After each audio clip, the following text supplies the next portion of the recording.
ಹರೇ ಕೃಷ್ಣ. ನಮಸ್ತೆ ಎಲ್ಲರಿಗೂ. ತಮ್ಮೆಲ್ಲರಿಗೂ ಈ ಆಧ್ಯಾತ್ಮಿಕ ಪಯಣದ 8ನೆಯ ಸಂಚಿಕೆ 8ನೆಯ ದಿನಕ್ಕೆ ನಾನು ವಿಶೇಷವಾದಂತಹ ಆಹ್ವಾನವನ್ನು ಕೊಡ್ತಾ ಇದ್ದೀನಿ. ತಾವೆಲ್ಲರೂ ಬೇರೆ ಬೇರೆ ಭಾಗಗಳಿಂದ, ಆಮೇಲೆ ಬೇರೆ ಬೇರೆ ಪ್ರದೇಶಗಳಿಂದ ನಿಮ್ಮೆಲ್ಲರ ಸಮಯವನ್ನು, ಅಮೂಲ್ಯವಾದಂಥ ಸಮಯವನ್ನು ಎಲ್ಲ ತೆಗೆದುಕೊಂಡು ಬೇರೆ ಎಲ್ಲ ಕೆಲಸಗಳನ್ನು ಬದಿಗೊಟ್ಟು ತಾವೆಲ್ಲರೂ ಬಂದಿದ್ದೀರಿ ಈ ಆಧ್ಯಾತ್ಮಿಕ ಪಯಣವನ್ನು ಮುಂದುವರಿಸೋದಕ್ಕೆ. ಆಧ್ಯಾತ್ಮಿಕ ಪಯಣ ಅಂತ ಹೇಳಿದ್ರೆ ಬರೀ ನಾವು ಜ್ಞಾನವನ್ನು ಅರ್ಜನೆ ಮಾಡ್ಕೊಳ್ಳೋದಷ್ಟೇ ಅಲ್ಲ, ಆಧ್ಯಾತ್ಮಿಕ ಏನು ಪ್ರಾಕ್ಟೀಸಸ್ ಇದೆ, ಉದಾಹರಣೆ ಜಪ ಮಾಡುವಂಥದ್ದು, ಭಗವದ್ಗೀತೆಯನ್ನು ಓದುವಂಥದ್ದು, ಭಕ್ತರ ಸಂಘ ಮಾಡುವಂಥದ್ದು, ಅದೆಲ್ಲವೂ ಆಗಬೇಕು. ಅದ್ರ ಜೊತೆ ಜೊತೆ ಈ ಏನು ಫಿಲಾಸಫಿ ಜ್ಞಾನವನ್ನು ಪಡ್ಕೊಳ್ತೀವಿ ಅದು ನಮಗೆ ಸಹಾಯ ಮಾಡುತ್ತೆ. ಸೊ ಅದಕ್ಕೋಸ್ಕರ ಈ ಆಧ್ಯಾತ್ಮಿಕ ಪಯಣದಲ್ಲಿ ಇವತ್ತು ನಾವು ಆತ್ಮದ ಬಗ್ಗೆ ತಿಳ್ಕೊಳ್ಳೋಣ. ಬರೀ ಆತ್ಮ ಅಷ್ಟೇ ಅಲ್ಲ, ಪುನರ್ಜನ್ಮದ ಬಗ್ಗೆ ಅಂತ ಹೇಳಿದ್ರೆ ನಾವು ಯಾರು, ಆಮೇಲೆ ಈ ಶರೀರದಲ್ಲಿ ಹೇಗಿದ್ದೀವಿ ನಾವು, ಆಮೇಲೆ ಇದಕ್ಕೆ ಏನೆಲ್ಲ ಪುರಾವೆಗಳಿದೆ, ನಾವು ಬರೀ ಶರೀರ ಅಲ್ಲ, ನಾವು ಆತ್ಮ, ಆಮೇಲೆ ಇದನ್ನ ತಿಳ್ಕೊಂಡ್ರೆ ಏನಾಗುತ್ತೆ, ಅವೆಲ್ಲವನ್ನು ನಾವು ಇವತ್ತು ಚರ್ಚೆಯನ್ನು ಮಾಡೋಣ. ಪುನರ್ಜನ್ಮ ಸತ್ಯನ ಇಲ್ಲ ಅದು ಬರೀ ಒಂದು ಕಟ್ಟುಕತೆನ, ಅದೆಲ್ಲವನ್ನು ನಾವು ಇವತ್ತು ಚರ್ಚೆಯನ್ನು ಮಾಡೋಣ. ಬನ್ನಿ ನಾವು ಈಗ ಪ್ರಾರ್ಥನೆಯನ್ನು ಮಾಡೋಣ. ಓಂ ಅಜ್ಞಾನ ತಿಮಿರಾಂಧಸ್ಯ ಜ್ಞಾನಾಂಜನಶಲಾಕಯ ಚಕ್ಷುರುನ್ಮೀಲಿತಂ ಯೇನ ತಸ್ಮೈ ಶ್ರೀ ಗುರವೇ ನಮಃ. ನಮೋ ವಿಷ್ಣುಪಾದಾಯ ಕೃಷ್ಣಪ್ರೇಷ್ಠಾಯ ಭೂತಲೆ ಶ್ರೀಮತೆ ಭಕ್ತಿ ವೇದಾಂತ ಸ್ವಾಮಿನ್ನಿತಿ ನಾಮಿನೆ. ನಮಸ್ತೆ ಸಾರಸ್ವತೆ ದೇವೆ ಗೌರವಾಣಿ ಪ್ರಚಾರಿಣೆ ನಿರ್ವಿಶೇಷ ಶೂನ್ಯವಾದಿ ಪಾಶ್ಚಾತ್ಯ ದೇಶತಾರಿಣೆ. ಜಯ ಶ್ರೀ ಕೃಷ್ಣ ಚೈತನ್ಯ ಪ್ರಭು ನಿತ್ಯಾನಂದ ಶ್ರೀ ಅದ್ವೈತ ಗದಾಧರ ಶ್ರೀವಾಸಾದಿ ಗೌರ ಭಕ್ತ ವೃಂದ. ಹರೇ ಕೃಷ್ಣ ಕೃಷ್ಣ ಕೃಷ್ಣ ಹರೇ ಹರೇ, ಹರೇ ರಾಮ ರಾಮ ರಾಮ ಹರೇ ಹರೇ. ನಾವು ಏನೆಲ್ಲ ಚರ್ಚೆ ಮಾಡ್ತಾ ಇದ್ದೀವಿ, ಇದರ ಆಧಾರ ಇದೆ ಶ್ರೀಲ ಪ್ರಭುಪಾದರು ಬರೆದಿರುವಂತಹ ಅನೇಕ ಪುಸ್ತಕಗಳು ಮತ್ತು ಅವ್ರು ಕೊಟ್ಟಿರುವಂತಹ ಪ್ರವಚನಗಳು. ಅದಷ್ಟೇ ಅಲ್ಲ, ಎಷ್ಟೊಂದು ಗುರು ಹಿರಿಯರು, ವೈಷ್ಣವರು ಎಲ್ಲ ಹೇಳಿರೋದನ್ನು ನಾನು ಬರೀ ಅದನ್ನು ರಿಪೀಟ್ ಮಾಡ್ತಾ ಇದ್ದೀನಿ ನಿಮ್ಮ ಮುಂದೆ ಅಷ್ಟೇ. ಇದು ಏನೆಲ್ಲ ಜ್ಞಾನ ಇದೆ ಅದೆಲ್ಲ ಗುರು ಪರಂಪರೆಯಿಂದ ಬರ್ತಾ ಇದೆ. ಆಮೇಲೆ ಸಾಕ್ಷಾತ್ಕಾರ, ನಾವು ಎಷ್ಟು ಭಕ್ತಿ ಮಾಡ್ತೀವಿ ಅದರ ಮೇಲೆ ನಮಗೂ ಇದರ ಸಾಕ್ಷಾತ್ಕಾರ ನಮ್ಮ ಜೀವನದಲ್ಲಿ ಆಗುವಂಥದ್ದಿದೆ. ಅದಕ್ಕೋಸ್ಕರ ತಾವೆಲ್ಲರೂ ಇದನ್ನ ಕೇಳಿ ಮತ್ತು ಆಧ್ಯಾತ್ಮಿಕ ಜೀವನದಲ್ಲಿ ಇದನ್ನ ನಾವು ಎಲ್ಲರೂ ಅಳವಡಿಸ್ಕೊಂಡು ಏನೆಲ್ಲ ತಿಳ್ಕೊಳ್ತೀವಿ, ಆಗ ನಮಗೆ ಇನ್ನೂ ಹೆಚ್ಚು ಈ ಜ್ಞಾನದ ಜೊತೆ ವಿಜ್ಞಾನ ಆಗುತ್ತೆ. ಜ್ಞಾನಂ ತೇಹಂ ಸವಿಜ್ಞಾನಂ, ಇದನ್ನ ನಾನು ಹಿಂದೆನೂ ಚರ್ಚೆ ಮಾಡಿದ್ದೆ. ಅಂತ ಹೇಳಿದ್ರೆ ನಾವು ಈ ಜ್ಞಾನ ಏನ್ ಪಡ್ಕೊಳ್ತಾ ಇದೀವಿ ಇದೆಲ್ಲ ವಿಜ್ಞಾನ ಆಗುತ್ತೆ. ವಿಜ್ಞಾನ ಅಂತ ಹೇಳಿದ್ರೆ ಸಾಕ್ಷಾತ್ಕಾರ ಆಗುತ್ತೆ. ನಾವು ಹಿಂದೆಲ್ಲ ಚರ್ಚೆ ಮಾಡಿದ್ವಿ ಭಗವದ್ಗೀತೆಯ ಬಗ್ಗೆ, ಭಗವಂತನ ಬಗ್ಗೆ, ಬೇರೆ ಬೇರೆ ಧರ್ಮಗಳ ಬಗ್ಗೆ, ಕೃಷ್ಣನ ಬಗ್ಗೆ. ಈಗ ನಾವು ನಮ್ಮ ಬಗ್ಗೆನೇ ಚರ್ಚೆಯನ್ನ ಮಾಡೋಣ. ಅಂದ್ರೆ ನಾವು ಯಾರು, ಎಷ್ಟೋ ಬಾರಿ ನಮಗೆ ಈ ಪ್ರಶ್ನೆ ಬರುತ್ತೆ, ನಾವು ಯಾರು ಅಂತ ಹೇಳಿ. ಈಗ ಯಾರಾದ್ರೂ ಈ ಪ್ರಶ್ನೆಯನ್ನ ನಮಗೆ ಕೇಳಿದ್ರೆ ನಾವು ಏನು ಉತ್ತರವನ್ನ ಕೊಡ್ತೀವಿ? ಹೌದಲ್ಲ? ಈಗ ಒಂದು ಉದಾಹರಣೆ ಕೇಳಿದ್ರೆ, ಈಗ ಯಾವ್ದಾವ ವ್ಯಕ್ತಿಗೆ ಕೇಳಿದ್ರೆ ನೀವು ಯಾರು ಅಂತ ಕೇಳಿದ್ರೆ ಸಾಮಾನ್ಯ ಏನು ಉತ್ತರವನ್ನ ಕೊಡ್ತೀವಿ ನಾವು? ಸಾಮಾನ್ಯವಾಗಿ ನಾವು ಹೇಳ್ತೀವಿ ನನ್ನ ಹೆಸರು, ನಾವು ನಮ್ಗೇನು ಹೆಸರಿಟ್ಟಿದ್ದಾರೆ ಅದನ್ನ ಹೇಳ್ತೀವಿ, ಆಮೇಲೆ ಯಾವ ಊರಿಂದ ಬಂದಿದ್ದೀವಿ ಅಂತ ಹೇಳ್ತೀವಿ, ಇದೆಲ್ಲ ಹೇಳ್ತೀವಿ. ನಮ್ಮ ಹೆಸರು ಏನಾದ್ರೂ ಹೇಳಿದ್ರೆ ಆ ಹೆಸರು ನಮಗೆ ಯಾವಾಗ ಸಿಕ್ತು? ನಾವು ಹುಟ್ಟಿದ ಮೇಲೆ ಕೆಲವು ತಿಂಗಳುಗಳಾದ್ಮೇಲೆ ನಮಗೆ ನಾಮಕರಣ ಮಾಡ್ತಾರೆ, ಆಮೇಲೆ ನಮಗೆ ಹೆಸರು ಸಿಗುತ್ತೆ. ಹೌದಲ್ಲ?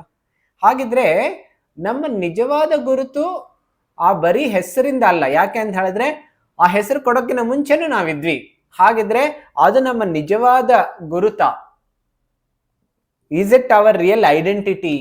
ಯಾಕೆ ಅಂತ ಹೇಳಿದ್ರೆ ಆ ಹೆಸರು ಬದಲಾವಣೆ ಆದ್ರೂ ನಾವು ಇರ್ತೀವಿ, ನಾವು ಬದಲಾವಣೆ ಆಗೋದಿಲ್ಲ. ಈಗ ನಾವು ದೀಕ್ಷಾ ತಗೊಳಕ್ಕಿಂತ ಮುಂಚೆ ನನ್ನ ಹೆಸರಿತ್ತು ಸತೀಶ್ ಅಂತ, ಈಗ ದೀಕ್ಷಾ ಆದ್ಮೇಲೆ ನನ್ನ ಹೆಸರಿದೆ ಸತ್ಯಮೂರ್ತಿ ದಾಸ್ ಅಂತ ಹೇಳಿ. ನಾವು ಆಧ್ಯಾತ್ಮಿಕ ದಾರಿನಲ್ಲಿ ಬರ್ತಾ ಇರುವಾಗ ನಮ್ಮ ಆಧ್ಯಾತ್ಮಿಕ ಹೆಸರು ಸಿಗುತ್ತೆ. ಆಗ ನಮ್ಮ ಭೌತಿಕ ಜೀವನದಲ್ಲಿ ಇದ್ದಂತಹ ಹೆಸರು ಹೋಗಿ ದೀಕ್ಷೆ ಪಡ್ಕೊಂಡ್ಮೇಲೆ ಆಧ್ಯಾತ್ಮಿಕ ಹೆಸರು ಬರುತ್ತೆ. ಮುಖ್ಯವಾದ ದಾಸ್ ಅನ್ನುವಂಥದ್ದು ಬರುತ್ತೆ. ಅಂತ ಹೇಳಿ ನಾವೆಲ್ಲರೂ ಭಗವಂತನ ಸೇವಕರು ಅಂತ ಹೇಳಿ.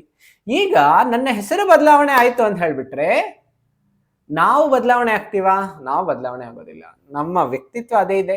ಹೌದಲ್ಲ? ಹಾಗಿದ್ರೆ ನಮ್ಮ ನಿಜವಾದ ಗುರುತು ಏನು? ಈ ಪ್ರಶ್ನೆ ಎಷ್ಟೋ ಬಾರಿ ನಮಗೆ ಬರುತ್ತೆ. ಹೌದಲ್ಲ? ಅದಕ್ಕೋಸ್ಕರ ಈ ಪ್ರಶ್ನೆ ಕೇಳಿದ್ರೆ ವಿಜ್ಞಾನದಲ್ಲಿ ಉತ್ತರ ಕೊಡ್ತಾರೆ ಏನಂತ, ನಾವು ನಮ್ಮ ಶರೀರ ಅಂತ ಹೇಳಿ. ಹೌದಲ್ಲ, ಈ ಶರೀರ ಯಾವ್ದರಿಂದ ಆಗಿದೆ? ಎಷ್ಟೊಂದು ಬೇರೆ ಬೇರೆ ಕೆಮಿಕಲ್ಸ್ ಇಂದ ಆಗಿದೆ, ಎಷ್ಟೊಂದು ಬೇರೆ ಬೇರೆ ರಾಸಾಯನಿಕಗಳು ಅದರಿಂದ ಆಗಿದೆ. ಇದೆಲ್ಲ ಬೇರೆ ಬೇರೆ ಕೆಮಿಕಲ್ಸ್ ಅನ್ನೆಲ್ಲ ಒಂದು ಒಟ್ಟುಗೂಡಿದ್ರೆ ಆಮೇಲೆ ಏನೆಲ್ಲ ಎಷ್ಟು ಮೆಷರ್ಮೆಂಟ್ ಇದೆ, ಆಮೇಲೆ ಅದನ್ನೆಲ್ಲ ನಾವು ಪರ್ಚೇಸ್ ಮಾಡೋದಕ್ಕೆ ಹೋದ್ರೆ ಸುಮಾರು ಒಂದು 100-200 ರೂಪಾಯಲ್ಲಿ ಎಲ್ಲ ಕೆಮಿಕಲ್ ಸಿಕ್ಕಿಬಿಡುತ್ತೆ ನಮಗೆ. ಹೌದಲ್ಲ, ಹಾಗಿದ್ರೆ ನಮ್ಮ ನಿಜವಾದಂತಹ ಅಸ್ತಿತ್ವದ ಬೆಲೆ ಬರೀ 100-200 ರೂಪಾಯ? ಇಲ್ಲಿ ಹೇಳ್ತಾ ಇದೆ 120 ರೂಪಾಯಿ ಅಂತ ಹೇಳಿ. ಈಗ ಸ್ವಲ್ಪ ಟ್ಯಾಕ್ಸ್ ಆಡ್ ಮಾಡಿಬಿಡಿ, GST ಆಗಿರ್ಬೋದು, ಸ್ವಲ್ಪ ಈಗ ಇನ್ಫ್ಲೇಷನ್ ರೇಟು ಮತ್ತೆ ಪ್ರೈಸ್ ಎಲ್ಲ ಜಾಸ್ತಿ ಆಗಿರ್ಬೋದು. ಈಗ ಜಾಸ್ತಿ ಆದ್ರೂ 200 ರೂಪಾಯಿ ಇಟ್ಕೊಳ್ಳಿ. ಹಾಗಿದ್ರೆ ನಮ್ಮ ಮನುಷ್ಯನ ಶರೀರದ ಬೆಲೆ 200 ರೂಪಾಯ? ಈಗ ಏನಾದ್ರೂ ಒಂದು ಆಕ್ಸಿಡೆಂಟ್ ಆಗಿದೆ ಅಂತ ಹೇಳ್ಕೊಳ್ಳಿ, ಒಂದು ಕಾರ್ ಹೋಗ್ತಾ ಇತ್ತು, ಆಮೇಲೆ ಒಂದು 20 ಲಕ್ಷದ ಕಾರ್, ಮತ್ತೆ ಅದರಲ್ಲಿ ಡ್ರೈವರ್, ಆ ಡ್ರೈವರು ಹೋಗ್ತಾ ಇರೋವಾಗ ಆಕ್ಸಿಡೆಂಟ್ ಆಗೋಯ್ತು. ಈಗ ಆಕ್ಸಿಡೆಂಟ್ ಆದ್ಮೇಲೆ ಆ ಕಾರ್ ಅಲ್ಲೇ ಬಿದ್ದಿದೆ, ಆಮೇಲೆ ಮನುಷ್ಯನು ಅಲ್ಲೇ ರಕ್ತವನ್ನ ಸುರಿಸ್ಕೊಂಡು ಅವನು ಅಲ್ಲೇ ಬಿದ್ದು ಬಿಟ್ಟಿದ್ದಾನೆ. ಈಗ ಹಾಸ್ಪಿಟ್ಲ್ಗೆ ಕರ್ಕೊಂಡು ಹೋಗ್ಬೇಕಾ ಮೊದ್ಲ ಈ ವ್ಯಕ್ತಿಗೆ, ಇಲ್ಲ ಕಾರ್ನ ಗ್ಯಾರೇಜ್ ಕರ್ಕೊಂಡು ಹೋಗ್ಬೇಕಾ? ಸಾಮಾನ್ಯ ವ್ಯಕ್ತಿಗಳು ಬಂದೇನ್ ಮಾಡ್ತಾರೆ, ಈಗ ಯಾರಾದ್ರೂ ಈ ಫಿಲಾಸಫಿಯನ್ನು ತಗೊಂಡು ಹೋದ್ರೆ, ಯಾಕೆಂದ್ರೆ ಮನುಷ್ಯನ ಶರೀರ ಬರೀ 200 ರೂಪಾಯಿ, ಆಮೇಲೆ ಕಾರ್ 20 ಲಕ್ಷ ರೂಪಾಯಿ. ಹಾಗಿದ್ರೆ ಮೊದಲು ನಾವು ಕಾರ್ ಬಗ್ಗೆ ಕಾಳಜಿ ವಹಿಸ್ಬೇಕು, ಆಮೇಲೆ ಮನುಷ್ಯನ ಶರೀರ ನೋಡ್ಕೊಳ್ಳೋಣ. ಈ ರೀತಿ ಮಾಡ್ತೀವಿ, ಯಾಕೆಂದ್ರೆ ವ್ಯಕ್ತಿಯ ಬೆಲೆ ಇನ್ನೂ ಹೆಚ್ಚಿದೆ. ಹಾಗಿದ್ರೆ ಬರೀ ನಮ್ಮ ಈ ಶರೀರದ ಬೆಲೆ, ಅದರಿಂದಾನೇ ನಮ್ಮ ಬೆಲೆ ಹೇಳೋಕ್ಕಾಗೋದಿಲ್ಲ. ಯಾಕೆಂದ್ರೆ ಒಂದು ಕಿಡ್ನಿ ಇಲ್ಲ ಬೇರೆ ಹಾರ್ಟ್ ಬೇರೆ ಏನೇನಾದ್ರೂ ಟ್ರಾನ್ಸ್ಪ್ಲಾಂಟ್ ಮಾಡ್ತಾರೆ, ಅದಕ್ಕೆ ಲಕ್ಷಾಂತರ ರೂಪಾಯಿ ಸುರಿಸ್ತಾರೆ. ಹೌದಲ್ಲ, ಹಾಗಿದ್ರೆ ಮನುಷ್ಯನ ಶರೀರದ ಬೆಲೆ ಬರೀ ಇಷ್ಟೇ ಅಲ್ಲ. ಯಾಕೆ? ಹಾಗಿದ್ರೆ ನಮ್ಮ ಅಸ್ತಿತ್ವ ಬರೀ ಶರೀರದಲ್ಲೆಲ್ಲ ಇನ್ನೂ ಹೆಚ್ಚಿದೆ. ಅದಕ್ಕೋಸ್ಕರ ಜೀವನ ಅಂತ ಹೇಳಿದ್ರೆ ಏನು? ಈಗ ನಾವು ಹೇಳ್ತೀವಿ ನಮ್ಮ ಅಸ್ತಿತ್ವ ಮತ್ತು ಬೇರೆ ಬೇರೆ ಭೌತಿಕ ವಸ್ತುಗಳ ಅಸ್ತಿತ್ವ ಸ್ವಲ್ಪ ಬೇರೆ ಇದೆ. ಹೌದಲ್ಲ, ನಮ್ಮ ಅಸ್ತಿತ್ವ ಯಾವ ರೂಪದಲ್ಲಿದೆ? ನಾವು ಚಲನವಲನ ಮಾಡ್ತೀವಿ, ನಾವು ಆಲೋಚನೆ ಮಾಡ್ತೀವಿ. ಹೌದಲ್ಲ, ಇದೆಲ್ಲ ಮಾಡ್ತಿದ್ದೀವಿ ನಾವು. ಅದೇ ನಿರ್ಜೀವ ವಸ್ತುಗಳು ಮಾಡುತ್ತಾ ಈ ರೀತಿ. ನಾವು ಮೊಬೈಲ್ ಇರ್ಬೋದು, ಮೊಬೈಲ್ಗೆ ಏನಾದರೂ ನೀವು ಬೀಳಿಸ್ಬಿಟ್ರಿ, ಅದು ಅಳುತ್ತಾ? ಅದು ಕೋಪ ಮಾಡ್ಕೊಂಡ್ಬಿಡತ್ತಾ? ಏನು ಮಾಡ್ಕೊಳ್ಳೋದಿಲ್ಲ. ಅದು ಸತ್ತೋಗುತ್ತಾ? ಅದೇನಿಲ್ವೇ ಇಲ್ಲ. ಹಾಗಿದ್ರೆ ಜೀವಂತ ವಸ್ತುಗೆ ಮತ್ತೆ ನಿರ್ಜೀವ ವಸ್ತುಗೆ ಏನೋ ವ್ಯತ್ಯಾಸ ಇದೆ. ಹಾಗಾದ್ರೆ ಜೀವಂತ ವಸ್ತು ಅಂದ್ರೆ ಏನು, ಜೀವನ ಅಂತ ಹೇಳಿದ್ರೆ ಏನು, ಅದನ್ನ ನಾವು ತಿಳ್ಕೊಳ್ಬೇಕು. ಅದಕ್ಕೋಸ್ಕರ ಒಂದು ಉದಾಹರಣೆ ಕೊಡಬೇಕು ಅಂತ ಹೇಳಿದ್ರೆ, ಈ ಚಿತ್ರದಲ್ಲಿ ತಾವೆಲ್ಲರೂ ನೋಡ್ತಾ ಇರ್ಬೋದು. ಈ ಚಿತ್ರದಲ್ಲಿ ನಾವು ನೋಡ್ತಾ ಇದ್ರೆ ಹೇಗಿದೆ, ಇಲ್ಲಿ ಈ ಚಿತ್ರದಲ್ಲಿ ಒಂದು ವಿಡಿಯೋ ನಡೀತಾ ಇದೆ. ಆಮೇಲೆ ಆ ವಿಡಿಯೋನ ನೋಡೋದಕ್ಕೆ ಎಷ್ಟೊಂದು ಜಡ್ಜ್ಗಳು ಕೂತ್ಕೊಂಡಿದ್ದಾರೆ. ಆಮೇಲೆ ಕ್ಯಾಮ್ರಾನು ನೋಡ್ತಾ ಇದೆ. ಹೌದಲ್ಲ, ಈ ಕ್ಯಾಮ್ರಾನು ನೋಡಿ ಏನ್ ಮಾಡ್ತಾ ಇದ್ದಾರೆ, ಕ್ಯಾಮ್ರಾ ನೋಡೋದಕ್ಕೂ ಮತ್ತೆ ವ್ಯಕ್ತಿಗಳು ನೋಡೋದಕ್ಕೂ ಏನು ವ್ಯತ್ಯಾಸ ಇದೆ? ಈಗ ನೋಡಿ, ಕ್ಯಾಮ್ರಾನು ನೋಡ್ತಾ ಇದೆ, ವ್ಯಕ್ತಿಗಳು ನೋಡ್ತಾ ಇದ್ದಾರೆ. ನೋಡಿ, ಕೆಲವರು ಜಡ್ಜ್ ಮಾಡೋದಕ್ಕಿದ್ದಾರೆ, ಆ ಹೀರೋ ಮತ್ತೆ ಹೀರೋಯಿನ್ ಹೇಗೆ ಆಕ್ಟಿಂಗ್ ಮಾಡ್ತಾ ಇದ್ದಾರೆ ಅಂತ ಹೇಳಿ. ಆಮೇಲೆ ಕ್ಯಾಮ್ರಾನು ಪೂರ್ತಿ ರೆಕಾರ್ಡ್ ಮಾಡ್ತಾ ಇದೆ. ಕೆಲವು ಸಲ ಮನುಷ್ಯರು ನೋಡೋದಕ್ಕಿಂತ ಹೆಚ್ಚಾಗಿ ಕ್ಯಾಮ್ರಾ ಇನ್ನೂ ಹೆಚ್ಚಾಗಿ ಕೆಲವು ಸಲ ನೋಡುತ್ತೆ. ಅದು ಪೂರ್ತಿ ರೆಕಾರ್ಡ್ ಮಾಡ್ಕೊಳ್ತೆ, ಎಲ್ಲಾ ಸೀನ್ ಮತ್ತೆ ಎಲ್ಲಾ ವ್ಯಕ್ತಿಗಳು ಏನೆಲ್ಲ ಮಾಡಿದ್ರು, ಏನೆಲ್ಲ ಮಾತಾಡಿದ್ರು ಎಲ್ಲ ಕೆಲವು ಸಲ ನಾವು ಮರ್ತೋಗ್ಬಿಡ್ಬೋದು. ಆದ್ರೆ ಕ್ಯಾಮ್ರಾ ನಮ್ಗಿನ್ನ ಹೆಚ್ಚು ಚೆನ್ನಾಗಿ ಮೆಮೊರಿನಲ್ಲಿ ಇಟ್ಕೊಂಡಿರುತ್ತೆ. ಹಾಗಿದ್ರೆ ಮನುಷ್ಯರಿಗಿಂತ ಆ ಕ್ಯಾಮೆರಾ ಬೆಟರ್. ಎಷ್ಟು ಜನ ಆ ರೀತಿ ಹೇಳ್ಬೋದು? ನೋಡಿ, ಕ್ಯಾಮೆರಾ ರೆಕಾರ್ಡ್ ಏನೋ ಮಾಡುತ್ತೆ, ಆದ್ರೆ ಅದಕ್ಕೆ ಅನುಭವ ಆಗುತ್ತಾ? ಮೂವಿ ಆದ್ಮೇಲೆ ಓ ಇದು ಫಸ್ಟ್ ಕ್ಲಾಸ್ ಮೂವಿ, ಇಲ್ಲ ಇದು ಥರ್ಡ್ ಕ್ಲಾಸ್ ಮೂವಿ, ಈ ರೀತಿ ಕ್ಯಾಮೆರಾ ಯಾವಾಗ್ಲೂ ಹೇಳೋದಿಲ್ಲ. ಏನೇ ಹೇಳಿದ್ರು, ಏನೇ ಮುಂದೆ ಬರುತ್ತಲ್ಲ ಅದೆಲ್ಲ ರೆಕಾರ್ಡ್ ಮಾಡುತ್ತೆ. ಆಮೇಲೆ ಕೊನೆಗೆ ಅದು ನಿರ್ಣಯ ಮಾಡೋದು ಶಕ್ತಿನೂ ಅದರಲ್ಲಿಲ್ಲ. ಆಮೇಲೆ ಅದ್ರಲ್ಲಿ ಭಾವನೆಗಳಿಲ್ಲ, ಆಮೇಲೆ ಅದರಲ್ಲಿ ಪ್ರಜ್ಞೆ ಅನ್ನುವಂಥದ್ದೇ ಇಲ್ಲ. ಆದ್ರೆ ಮನುಷ್ಯರಲ್ಲಿ ಇದೆ, ಜೀವನದಲ್ಲಿದೆ. ಅಂದ್ರೆ ಎಲ್ಲಿ ತನಕ ಜೀವಂತ ವಸ್ತು ಇರುತ್ತೆ ಅಲ್ಲಿ ಎಲ್ಲಾ ಅನುಭವಗಳು ಆಗುತ್ತೆ. ಇಲ್ಲ ಅಂತ ಹೇಳಿದ್ರೆ ಈ ಮನುಷ್ಯರಿಗೂ ಪ್ರಾಣಿಗಳಿಗೂ ಇಲ್ಲ ಅಂತ ಹೇಳಿ, ಮನುಷ್ಯರಿಗೂ ನಿರ್ಜೀವ ವಸ್ತುಗಳಿಗೆ ವ್ಯತ್ಯಾಸನೇ ಇರೋದಿಲ್ಲ. ಹೌದಲ್ಲ, ಭಾವನೆಗಳು, ಅನುಭವಗಳು ಮತ್ತೆ ನಿರ್ಣಯ ಮಾಡುವಂತ ಶಕ್ತಿ ಬರೀ ಜೀವಂತ ವಸ್ತುಗಳಿಗೆ ಇದೆ. ಹಾಗೆ ಅದಕ್ಕೋಸ್ಕರ ಜೀವನ ಅಂತ ಹೇಳಿದ್ರೆ ಏನು? ಜೀವನ ಅಂತ ಹೇಳಿದ್ರೆ ಪ್ರಜ್ಞೆ. ಪ್ರಜ್ಞೆ ಅಂತ ಹೇಳಿದ್ರೆ ಈಗ ನಾನು ಇದೀನಿ ಅನ್ನುವಂತಹ ಪ್ರಜ್ಞೆ ಇದೆ, ಹೌದಲ್ಲ? ನಾನು ನಿಮ್ಮ ಮುಂದೆ ಮಾತಾಡ್ತಾ ಇದ್ದೀನಿ, ಈ ಭಗವದ್ಗೀತೆ ಚರ್ಚೆಯನ್ನ ಮಾಡ್ತಾ ಇದ್ದೀನಿ, ಆತ್ಮದ ಬಗ್ಗೆ ಚರ್ಚೆಯನ್ನ ಮಾಡ್ತಾ ಇದ್ದೀನಿ, ನೀವೆಲ್ಲರೂ ಕೇಳ್ತಾ ಇದ್ದೀರಿ. ಈಗ ತಮ್ಮೆಲ್ಲರಿಗೂ ಕೇಳ್ತಾ ಇದ್ದೀನಿ ಅನ್ನುವಂತಹ ಪ್ರಜ್ಞೆನೂ ಇದೆ, ಹೌದಲ್ಲ? ನಿಮ್ಗೆಲ್ಲರೂ ಅನ್ನಿಸ್ಬೋದು, ಇಲ್ಲ ಇಲ್ಲ ಪ್ರಭುಜಿ, ನಾವು ಕೇಳ್ತಾ ಇಲ್ಲ, ನಾವು ಬೇರೆ ಬೇರೆ ಕೆಲಸನೂ ಮಾಡ್ತಾ ಇದೀವಿ ಅಂತ. ಇಲ್ಲ, ಬೇರೆ ಎಲ್ಲ ಕೆಲಸ ಬಿಟ್ಬಿಟ್ಟು ನಾವು ಬರೀ ಭಗವದ್ಗೀತೆ ಪ್ರವಚನವನ್ನ ಕೇಳಬೇಕು, ಹೌದಲ್ಲ? ಈಗ ಈಗ ನಾನು ಕೇಳ್ತಾ ಇದ್ದೀನಿ, ಇಲ್ಲ ಬೇರೆ ಕೆಲಸ ಮಾಡ್ತಾ ಇದ್ದೀನಿ ಅನ್ನುವಂಥ ಪ್ರಜ್ಞೆನೂ ನಮ್ಮೆಲ್ಲರಲ್ಲೂ ಇದೆ, ಹೌದಲ್ಲ?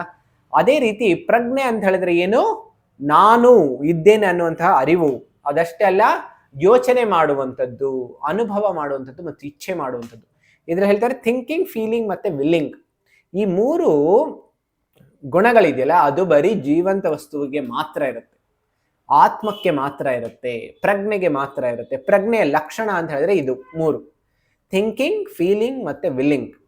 ಯೋಚನೆ ಮಾಡುವಂಥದ್ದು, ಅನುಭವ ಮಾಡುವಂಥದ್ದು ಮತ್ತೆ ಇಚ್ಛೆ ಮಾಡುವಂಥದ್ದು. ಇದು ಪ್ರಜ್ಞೆಯ ಲಕ್ಷಣಗಳು. ಇದು ನಾವು ನಿರ್ಜೀವ ವಸ್ತುಗಳಲ್ಲಿ ನೋಡೋದಿಲ್ಲ. ಈಗ ನೋಡಿ, ನೀವು ಯಾವ್ದಾದ್ರು ಟಿವಿನಲ್ಲಿ ನಿಮಗೆ ಅನ್ನಿಸ್ತಾ ಇರುತ್ತೆ ಯಾವ ಚಾನೆಲ್ ಹಾಕಬೇಕು, ಏನ್ ನೋಡ್ಬೇಕು, ಏನ್ ನೋಡಬಾರ್ದು ಅಂತ ಹೇಳಿ, ಇಲ್ಲ ನೋಡೋದೇ ನಿಲ್ಲಿಸ್ಬಿಡ್ಬೇಕು, ಇದೆಲ್ಲವೂ ನೀವು ಮಾಡ್ತೀರಿ. ಆದ್ರೆ ಟಿವಿಗೆ ಸ್ವಯಂ ಅದಕ್ಕೆ ಯಾವುದೇ ರೀತಿ ಆಯ್ಕೆ ಮಾಡುವಂತ ಶಕ್ತಿ ಇಲ್ಲ, ಹೌದಲ್ಲ? ಟಿವಿ ಅನ್ಕೊಳ್ಳೋದಿಲ್ಲ ಇವತ್ತು, ಇಲ್ಲ ಇಲ್ಲ ನೀನ್ ಇದೇ ಚಾನೆಲ್ ನೋಡಿ ಅಂತ ಹೇಳಿ ಟಿವಿ ಯಾವಾಗ್ಲೂ ಹೇಳೋದಿಲ್ಲ. ಅಂದ್ರೆ ಅದು ನಿರ್ಜೀವ ವಸ್ತು ಇದೆ, ಅದು ಯೋಚನೆ ಮಾಡುವಂಥದ್ದಿಲ್ಲ, ಭಾವನೆಗಳು ಇಲ್ಲ, ಅನುಭವಗಳಿಲ್ಲ, ಮತ್ತೆ ಇಚ್ಛೆ ಇಲ್ಲ. ಪ್ರಜ್ಞೆ ಅಂತ ಹೇಳಿದ್ರೆ ಬರೀ ನಾನು ಇದೀನಿ ಅನ್ನುವಂಥ ಅರಿವಿರುತ್ತೆ. ಅದಷ್ಟೇ ಅಲ್ಲ, ನೋಡಿ, ಕ್ಯಾಮೆರಾನು ಕ್ಯಾಪ್ಚರ್ ಮಾಡ್ತಾ ಇರುತ್ತೆ ಬೇರೆ ಬೇರೆ ಫೋಟೋಸ್. ಈಗ ಸೂರ್ಯೋದಯ ಆಗ್ತದೆ ಅಂತ ಹೇಳ್ಕೊಳ್ಳಿ, ಸೂರ್ಯೋದಯ ಆಗ್ತಾ ಇರುವಾಗ ನಾವು ನೋಡ್ತಾ ಇದೀವಿ, ಕ್ಯಾಮೆರಾನು ನೋಡ್ತಾ ಇದೆ. ನಾವು ಹೇಳ್ತಾ ಇದೀವಿ ಸೂರ್ಯೋದಯ ಆಗ್ತಾ ಇದೆಯಲ್ಲ, ತುಂಬಾ ಕೆಂಪಗೆ ಸೂರ್ಯ ಬೆಳಗ್ತಾ ಇದ್ದಾನೆ ಅಂತ. ಕ್ಯಾಮೆರಾನು ಹೇಳ್ತಾ ಇದೆ, ಯಾಕಂದ್ರೆ ಕ್ಯಾಮೆರಾನಲ್ಲೂ ನೀವೇನಾದ್ರು ಒಂದು ಸೆನ್ಸರ್ ಇಟ್ರೆ ಆ ಸೆನ್ಸರ್ ಹೇಳುತ್ತೆ ದಿಸ್ ಇಸ್ ರೆಡ್ ಲೈಟ್ ಅಂತ ಹೇಳಿ ತೋರಿಸ್ತಾ ಇರುತ್ತೆ, ಹೌದಲ್ಲ? ಹಾಗಿದ್ರೆ ಅದಕ್ಕೂ ನಾವು ಹೇಳ್ತಾ ಇರೋದು ರೆಡ್ ಲೈಟ್ ಅಂತ. ಏನಾದ್ರು ವ್ಯತ್ಯಾಸ ಇದೆಯಾ? ವ್ಯತ್ಯಾಸ ಇದೆ. ಯಾಕೆ ಅಂತ ಹೇಳಿದ್ರೆ ಆ ಕ್ಯಾಮ್ರಾನಲ್ಲಿ ಅನುಭವ ಇಲ್ಲ. ಈಗ ನೋಡಿ, ಕೆಲವು ಸಲ ನೀವು ಬೆಳಿಗ್ಗೆ ಎದ್ದು ನೀವೇನಾದ್ರೂ ಹೋದ್ರೆ ಮೊಬೈಲ್ನಲ್ಲಿ ಗುಡ್ ಮಾರ್ನಿಂಗ್ ಅಂತ ಹೇಳುತ್ತೆ.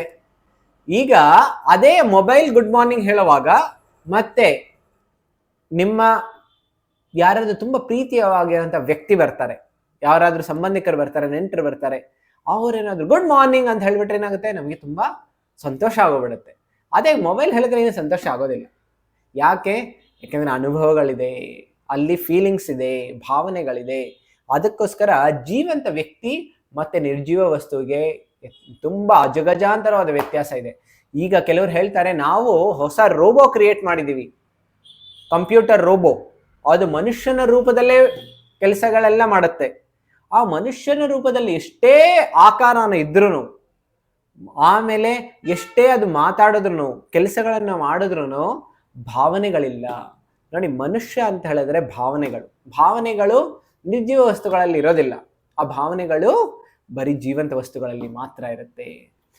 ಈಗ ನೋಡಿ, ಅದಕ್ಕೋಸ್ಕರ ಹೇಳ್ತಾರೆ, ನಮ್ಮ ಈ ಶರೀರದಲ್ಲಿ ಕೆಲವು ಕ್ಷಣಗಳ ಕಾಲ ಜೀವ ಇತ್ತು, ಆಮೇಲೆ ಮೃತ್ಯು ಆಗಿದ ತಕ್ಷಣ, ಸಾವಿನ ನಂತರ ಅದೇ ವ್ಯಕ್ತಿ ಎಷ್ಟೇ ಅವನು ಸುಂದರವಾಗಿದ್ರು, ಹಿಂದೆ ಎಷ್ಟೇ ಜನ ಮೆಚ್ತಾ ಇದ್ರು, ಅವ್ರ ಆಟೋಗ್ರಾಫ್ ತಗೊಳ್ತಾ ಇದ್ರು, ಎಲ್ಲ ಮಾಡ್ತಾ ಇದ್ರು, ಅದೇ ಆ ವ್ಯಕ್ತಿ ಶರೀರ ಬಿಟ್ಟು ಹೋದ್ಮೇಲೆ, ಆ ವ್ಯಕ್ತಿಯ ಮೃತ್ಯು ಬಂದ ಮೇಲೆ ಅಲ್ಲಿ ಯಾವುದೇ ರೀತಿಯ ಭಾವನೆಗಳೇ ಇಲ್ಲ, ಹೌದಲ್ಲ?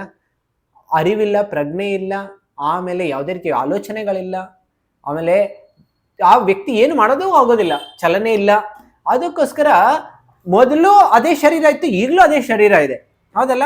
ಆದ್ರೂ ಯಾಕೆ ನಾವು ಬೇರೆ ರೀತಿ ವರ್ತನೆ ಮಾಡ್ತಾ ಇದೀವಿ?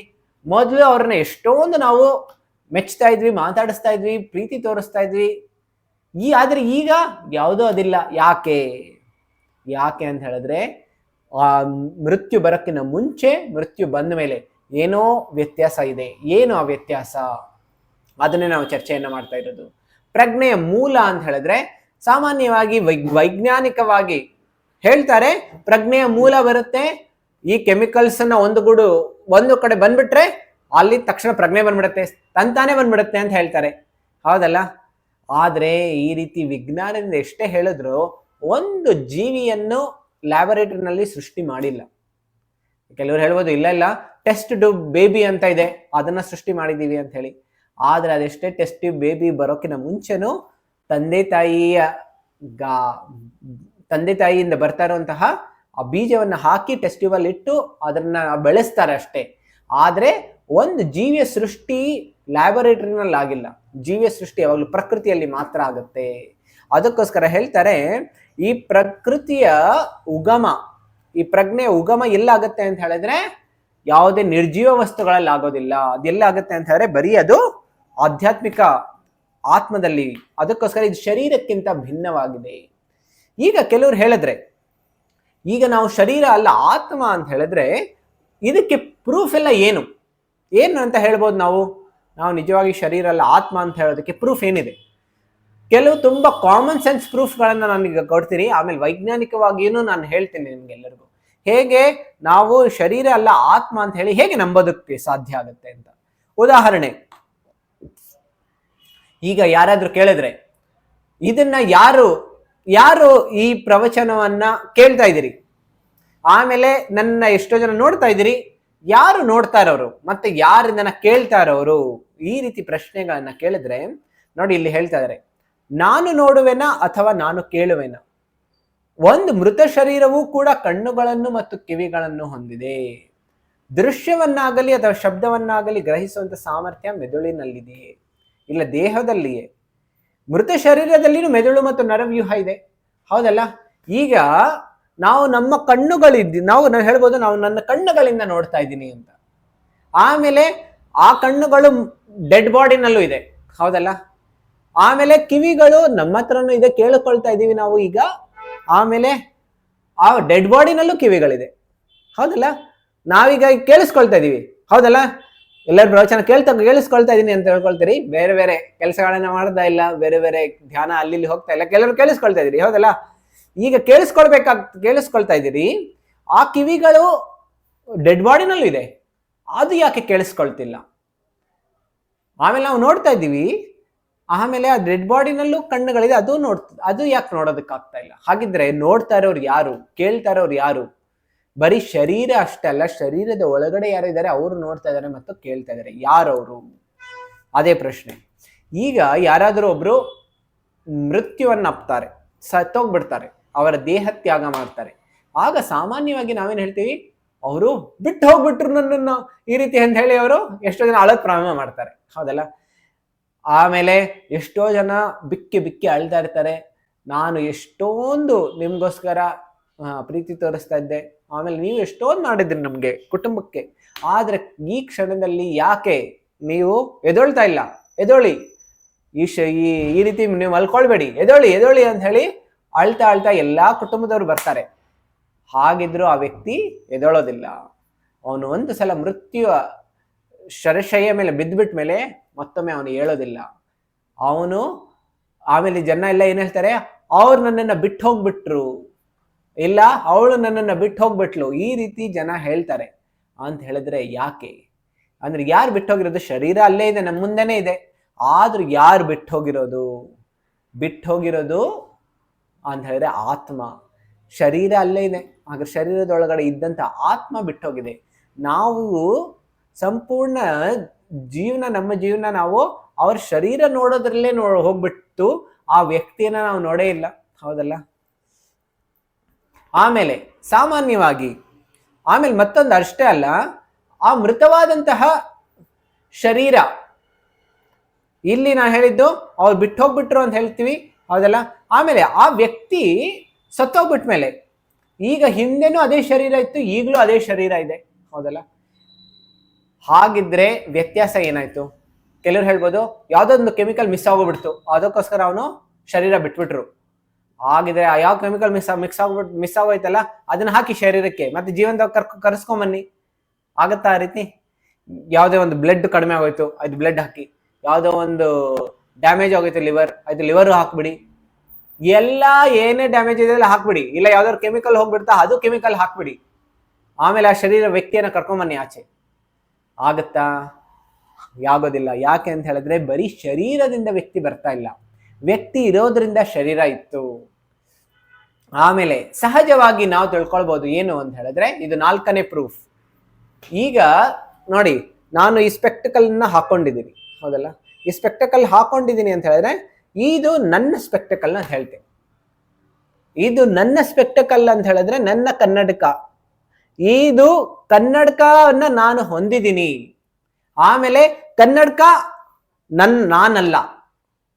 ಇದನ್ನ ಸ್ವಲ್ಪ ನೀವು ತಿಳ್ಕೊಳ್ಬೇಕು, ಧ್ಯಾನಪೂರ್ವಕವಾಗಿ ನೀವು ತಿಳ್ಕೊಂಡ್ರೆ ಅರ್ಥ ಆಗುತ್ತೆ. ಇಲ್ಲ ಅಂದ್ರೆ ಈ ಪ್ರೂಫ್ ನಿಮ್ಗೆ ಅರ್ಥ ಆಗೋದಿಲ್ಲ. ಈಗ ಸ್ವಲ್ಪ ನೀವು ಬುದ್ಧಿಯನ್ನು ಉಪಯೋಗಿಸಿ ತಿಳ್ಕೊಳ್ಬೇಕು. ನೋಡಿ, ನನ್ನ ಹತ್ರ ಈ ವಾಚ್ ಇದೆ ಅಂತ ಹೇಳ್ಕೊಳ್ಳಿ. ಈ ವಾಚ್ ನಂದು ಅಂತ ಹೇಳ್ತೀವಿ.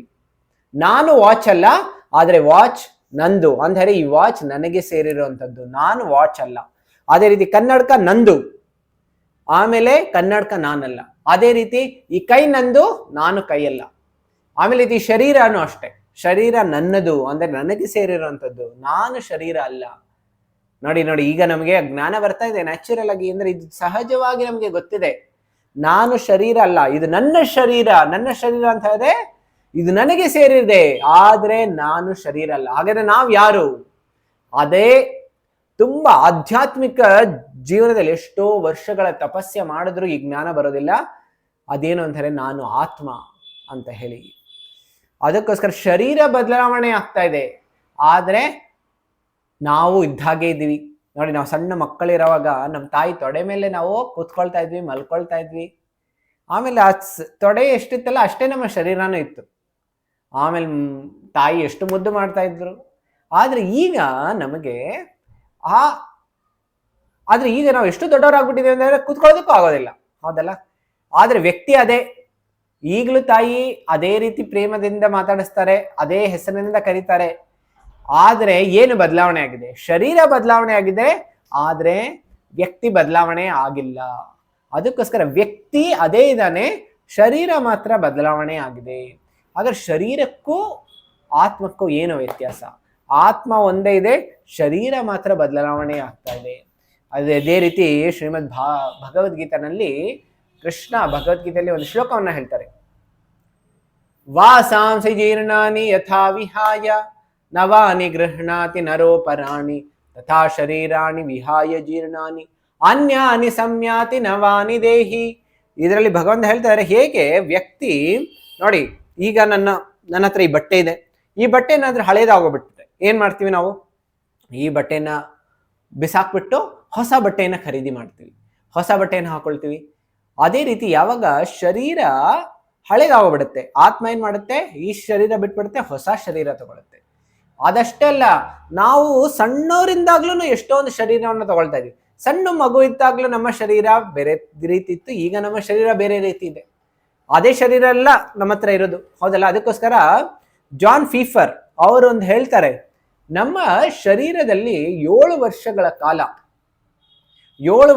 ಕಾಲ ನಮ್ಮ ಸಂಪೂರ್ಣ ಶರೀರ ಬದಲಾವಣೆ ಆಗೋಗ್ಬಿಟ್ಟಿರುತ್ತೆ. ಅಂದ್ರೆ ನಾವು ಈಗ ಏನ್ ಶರೀರ ಹೊಂದಿದೀವಲ್ಲ, ಅದೇ ಶರೀರ 7 ವರ್ಷಗಳ ಆದ್ಮೇಲೆ ಇರೋದಿಲ್ಲ, ಸಂಪೂರ್ಣವಾಗಿ ಬದಲಾವಣೆ ಆಗ್ಬಿಟ್ಟಿರುತ್ತೆ. ಯಾವ ಒಂದು ಸೆಲ್ಲು ಇರೋದಿಲ್ಲ. ಹಾಗಿದ್ರೆ ನಮ್ಮ ಈ ಶರೀರ ಈಗ ಯಾವ್ದ್ರಿಂದ ಆಗ್ತಾ ಇದೆ? ನಾವೇನಾದ್ರು ಬರೀ ಪ್ರಸಾದವನ್ನ ಸ್ವೀಕಾರ ಮಾಡ್ತಾ ಇದ್ರೆ ಈ ಪ್ರಸಾದದಿಂದ ನಮ್ಮ ಪೂರ್ತಿ ಶರೀರ ಆಗಿರುತ್ತೆ. ಆದ್ರೆ 7 ವರ್ಷಗಳ ಆದ್ಮೇಲೆ ಯಾರು ಸತತವಾಗಿ 7 ವರ್ಷಗಳ ಕಾಲ ಬರೀ ಭಗವಂತನಿಗೆ ಅರ್ಪಿತವಾಗಿರುವಂತಹ ಪ್ರಸಾದವನ್ನ ಸ್ವೀಕಾರ ಮಾಡ್ತಾ ಇರ್ತಾರೆ, ಏನಾಗುತ್ತೆ? ಅವರ ಶರೀರನೂ ಆಧ್ಯಾತ್ಮಿಕವಾಗೋಗ್ಬಿಡುತ್ತೆ, ಚಿನ್ಮಯ ಶರೀರ ಆಗೋಗ್ಬಿಡುತ್ತೆ. ಅದಕ್ಕೋಸ್ಕರ ಹೇಳ್ತಾ ಇದಾರೆ, ಈ ರೀತಿ ಹೇಳ್ತಾ ಇದಾರೆ. ಆಮೇಲೆ ಅದಷ್ಟೇ ಅಲ್ಲ, ಈಗ 5 ಪ್ರೂಫ್ಸ್ ಕೊಟ್ಟಿದ್ದೀನಿ ನಿಮ್ಗೆ. 6ನೇ ಪ್ರೂಫ್ ಇದು ಸೈಂಟಿಫಿಕ್ ರಿಸರ್ಚ್ ಆಗಿರುವಂಥದ್ದು. ನೋಡಿ, 6ನೇ ಪ್ರೂಫ್ ಅಲ್ಲಿ ಹೇಳ್ತಾ ಇದೆ OBE ಅಂತಾರೆ, ಔಟ್ ಆಫ್ ಬಾಡಿ ಎಕ್ಸ್ಪೀರಿಯನ್ಸ್.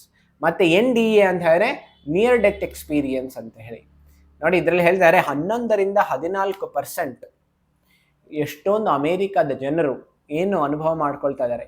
ಇವರೆಲ್ಲರೂ ಹುಚ್ಚರು ಅಂತಲ್ಲ, ಇವರೆಲ್ಲರೂ ತಲೆನೂ ಸರಿ ಇದೆ, ಅವರ ಆರೋಗ್ಯನೂ ಸರಿ ಇದೆ, ಅಂಥವ್ರು ಈ ರೀತಿ ಅನುಭವ ಮಾಡ್ತಾ ಇದ್ದಾರೆ, ಔಟ್ ಆಫ್ ಬಾಡಿ ಎಕ್ಸ್ಪೀರಿಯನ್ಸ್ ಅಂತ ಹೇಳಿದ್ರೆ. ನಾನು ಒಂದು ಉದಾಹರಣೆ ಕೊಡ್ತೀನಿ ನಿಮಗೆ. ಒಂದು ದಿನ ಟ್ರಕ್ನಲ್ಲಿ ಒಬ್ಬ ವ್ಯಕ್ತಿ ಹೋಗ್ತಾ ಇದ್ದ. ಅವನು ಹೋಗ್ತಾ ಇರುವಾಗ ಏನಾಗೋಯ್ತು? ದೊಡ್ಡ ಆಕ್ಸಿಡೆಂಟ್.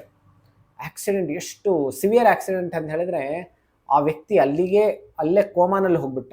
ಅಂದರೆ ಅವನು ಪ್ರಜ್ಞೆ ಕಳ್ಕೊಂಬಿಟ್ಟು ಆ ವ್ಯಕ್ತಿ ಎಷ್ಟು ಶರೀರದಲ್ಲಿ ಎಲ್ಲ ರಕ್ತ ಸುರಿತಾ ಇದೆ. ಯಾರೋ ತಕ್ಷಣ ಬಂದು ಆ ವ್ಯಕ್ತಿಯನ್ನ ಹಾಸ್ಪಿಟ್ಲಿಗೆ ಕರ್ಕೊಂಡ್ಬಂದ್ರು, ಅಡ್ಮಿಟ್ ಮಾಡಿದ್ರು.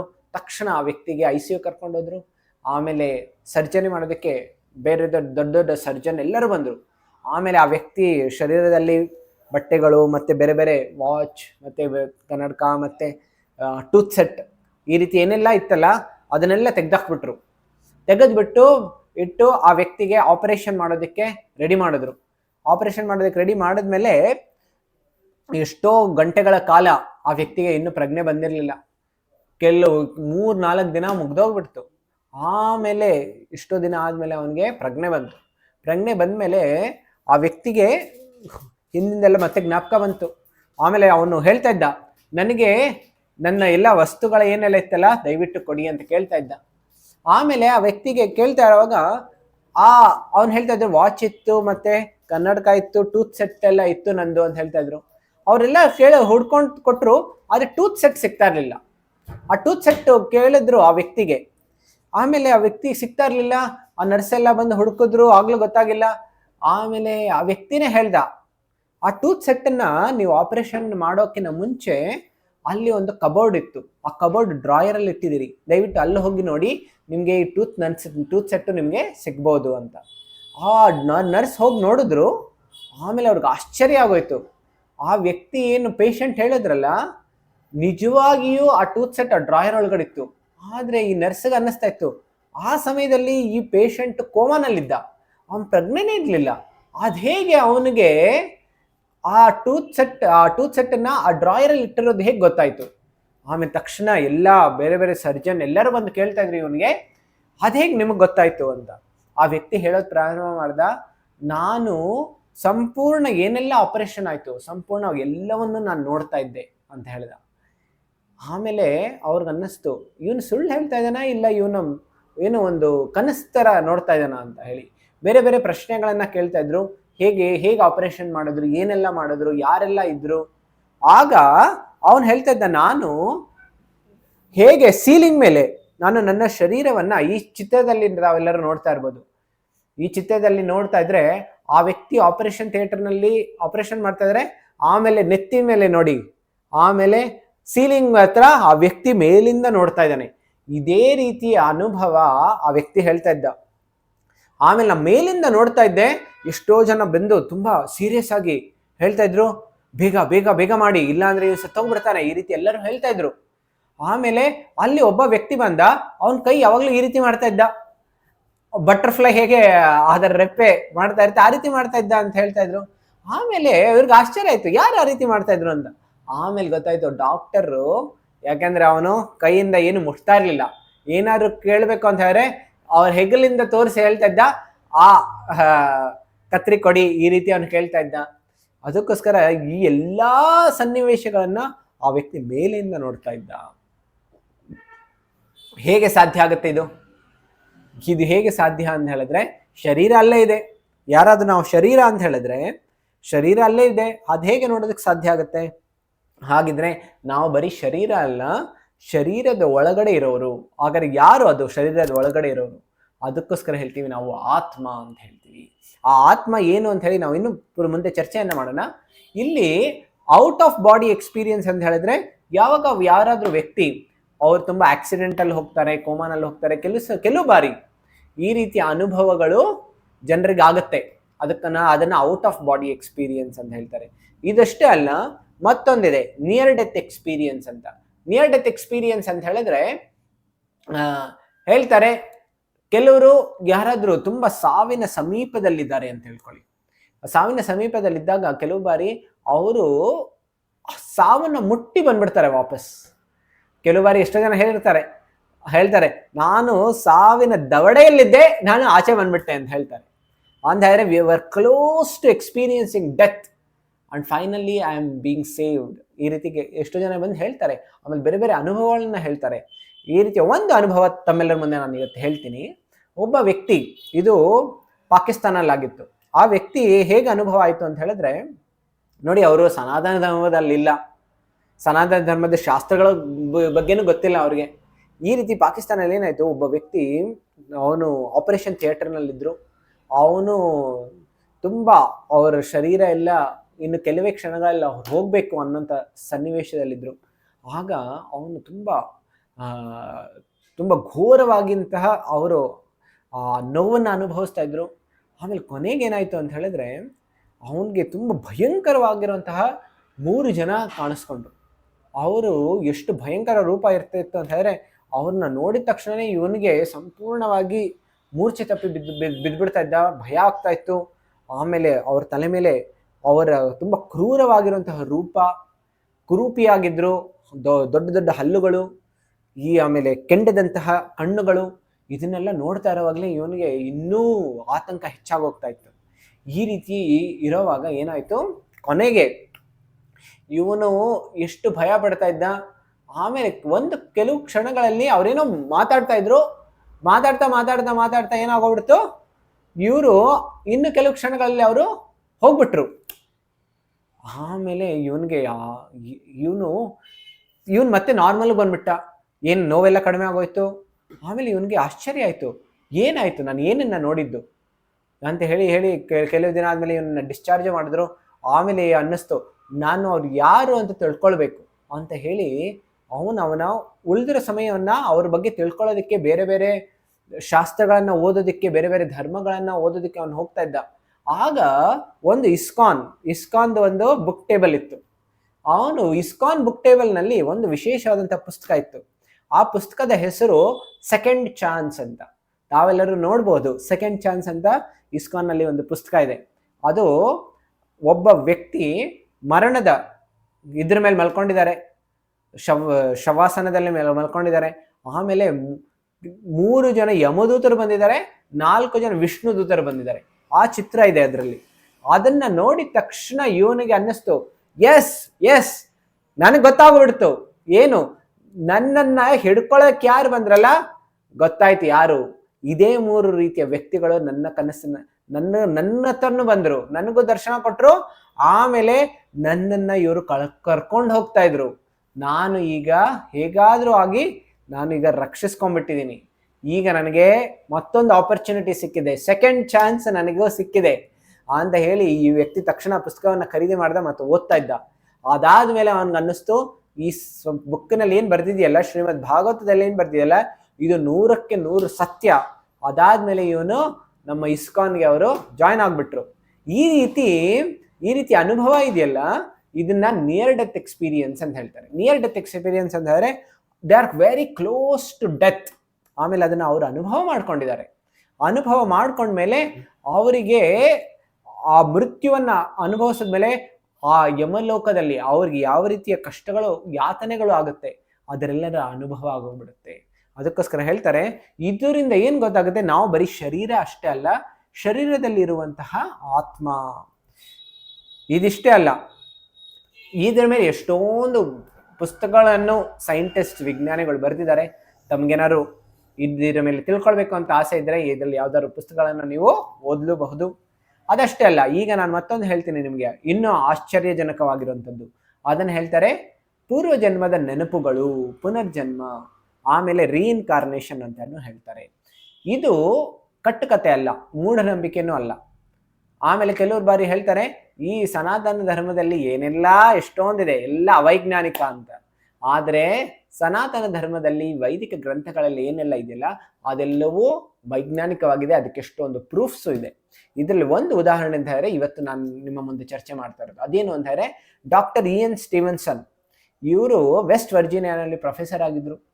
ಇವರು ಸುಮಾರು ಆಗಿನ ಕಾಲದಲ್ಲಿ ಒಂದು ಆಲ್ಮೋಸ್ಟ್ 30-40 ವರ್ಷದ ಹಿಂದೆ ಇವರು almost 2000 cases of reincarnation, almost ಅಂದರೆ ಪುನರ್ಜನ್ಮದ 2000 ಮೇಲೆ ಕೇಸ್ ಸ್ಟಡೀಸನ್ನು ಬೇರೆ ಬೇರೆ ಪ್ರದೇಶಗಳಿಗೆ ಹೋಗಿ, ಭಾರತದಲ್ಲಿನೂ ಎಷ್ಟೊಂದು ಕೇಸ್ ಸ್ಟಡೀಸ್ ಇದೆ, ಬೇರೆ ಭಾರತದಷ್ಟೇ ಅಲ್ಲ ಪೂರ್ತಿ ಪ್ರಪಂಚದಲ್ಲಿ ಏನೆಲ್ಲ ಆಗಿದೆ ಪುನರ್ಜನ್ಮದ್ದು ಅದೆಲ್ಲದರ ಪುರಾವೆಗಳನ್ನು, ಪ್ರೂಫ್ಸನ್ನು ಅವರು ಎಷ್ಟೊಂದು ಗ್ರಂಥಗಳಲ್ಲಿ ಅವರು ಬರೆದಿದ್ದಾರೆ. ಒಂದು ಉದಾಹರಣೆ ತಮ್ಮೆಲ್ಲರ ಮುಂದೆ ಹೇಳ್ತೇಬೇಕು ಅಂತ ಹೇಳಿದ್ರೆ, ನೋಡಿ ಎಷ್ಟೊಂದು ಪುಸ್ತಕಗಳನ್ನು ಅವ್ರು ಬರೆದಿದ್ದಾರೆ.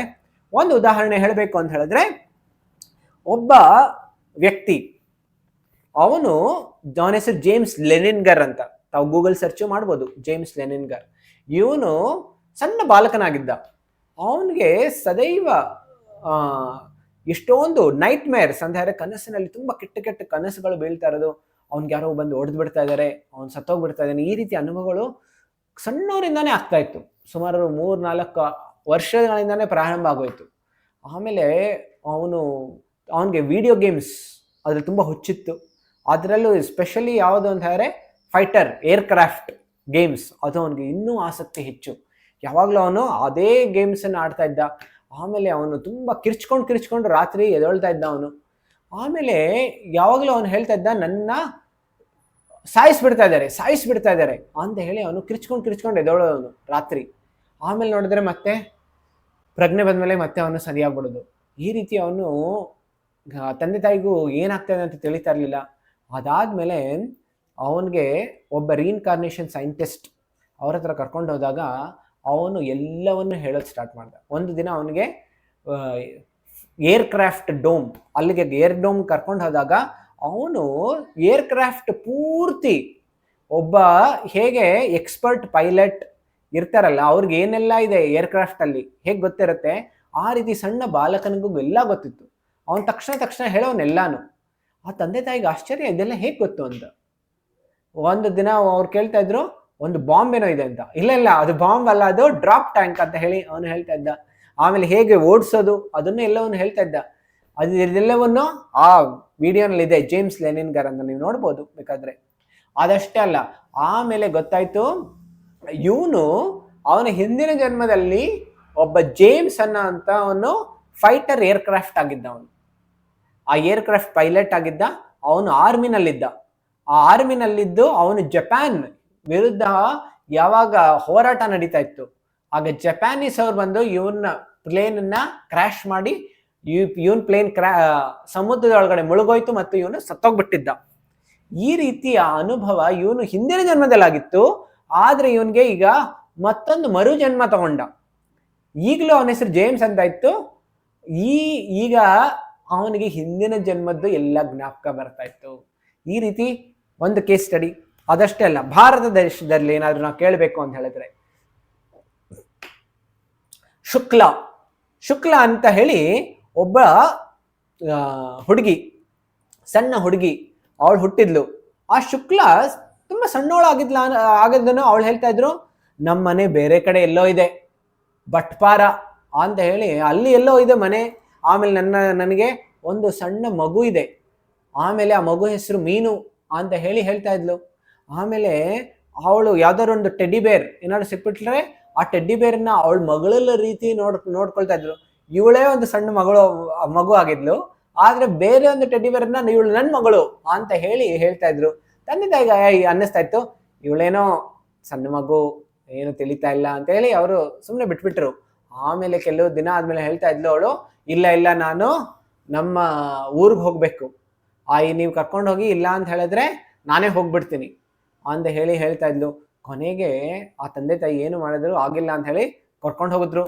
ಅವಳು ಇದ್ದಿದ್ದು ಬರೀ 5 ವರ್ಷ. ಆಮೇಲೆ ನೋಡಿ, ಶ್ರೀ ಸೇನ್ ಗುಪ್ತಾ ಮತ್ತು 5 ಜನ ಸಂಬಂಧಿಕರ ಜೊತೆ ಬಟ್ಪಾರ ಅಲ್ಲಿಗೆ ಹೋದ್ಲು. ಅಲ್ಲಿ ಹೋದ ತಕ್ಷಣ ಶುಕ್ಲಾ ಮುಂದೆ ಹೋಗಲು ಪ್ರಾರಂಭಿಸಿದಳು. ಅವರೆಲ್ಲರೂ ಹಿಂದೆ ನಿಂತಿದ್ದಾರೆ. ಇವಳೇ ತಕ್ಷಣ ಬೇಗ ಓಡಿ ಹೋಗ್ತಾ ಇದ್ದಾಳೆ. ಅವಳಿಗೆ ಅದು ಅವಳ ಮನೆ ಇದ್ದಾಗೆ ಓಡಿ ಹೋಗ್ತಾ ಇದ್ದಾಳೆ. ಆಮೇಲೆ ಅವಳಿಗೆ ಹೇಳ್ತಾ ಇದ್ದಾಳೆ, ಅವಳು ಒಂದ್ ಕಡೆ ಹೋಗ್ತಾ ಇದ್ಲು, ಆದ್ರೆ ಅಲ್ಲಿ ಬಾಗಿಲು ಮುಚ್ಚೋಗ್ಬಿಟ್ಟಿತ್ತು. ಆಮೇಲೆ ಅನ್ನಿಸ್ತಾ ಇತ್ತು ಇವಳೇನೋ ನಾಟಕ ಮಾಡ್ತಾ ಇದ್ದಾಳೆ ಅಂತ. ಆಮೇಲೆ ಅವಳಿಗೆ ತಕ್ಷಣ ಗೊತ್ತಾಗಿಲ್ಲ ಎಲ್ಲಿಗೆ ಹೋಗ್ಬೇಕು ಅಂತ ಹೇಳಿ. ಆಮೇಲೆ ಅವಳು ಮತ್ತೊಂದು ಕಡೆಗಿಂದ ಕರ್ಕೊಂಡು ಹೋದ್ರು ಒಳಗಡೆ. ಅದಾದ್ಮೇಲೆ ಅಲ್ಲಿ ಮನೆಯಲ್ಲಿದ್ದಂತಹ ಎಲ್ಲಾ ವ್ಯಕ್ತಿಗಳಿಗೂ ಅವಳು ಗುರುತಿಸಿದ್ಲು. ಅವಳು ಹೇಳ್ತಾ ಇದ್ರು, ಇವರು ನಮ್ಮ ಮಾವ, ಆಮೇಲೆ ಇವ್ರು ಬೇರೆ ಬೇರೆ ಅಂಕಲ್, ಮತ್ತೆ ಬೇರೆ ಬೇರೆ ಎಲ್ಲಾ ವ್ಯಕ್ತಿಗಳು ಅಂತ ಹೇಳ್ತಾ ಇದ್ರು. ಆಮೇಲೆ ಅವ್ರ ಗಂಡ ಬಂದಿದ ತಕ್ಷಣ ಇವಳು ಸ್ವಲ್ಪ ನಾಚ್ಕೊಂಡ್ಬಿಟ್ಲು. ಹಿಂದಿನ ಜನ್ಮದಲ್ಲಿ ಇವಳು ಆ ಗಂಡನ ಪತ್ನಿ ಆಗಿದ್ಲು, ಅವಳು ಸತ್ತೋಗ್ಬಿಟ್ಟಿದ್ಲು. ಆ ಪತ್ನಿನೇ ಈಕೆ ಈಗ ಶುಕ್ಲನ ಸಣ್ಣ ಮಗುವಾಗಿ ಹುಟ್ಟಿದಾಳೆ. ಈಗ ಅವರ ಪತಿ ಬಂದಿದ ತಕ್ಷಣ ಅವಳು ಸ್ವಲ್ಪ ನಾಚ್ಕೊಂಡ್ಬಿಡ್ತಾಳೆ.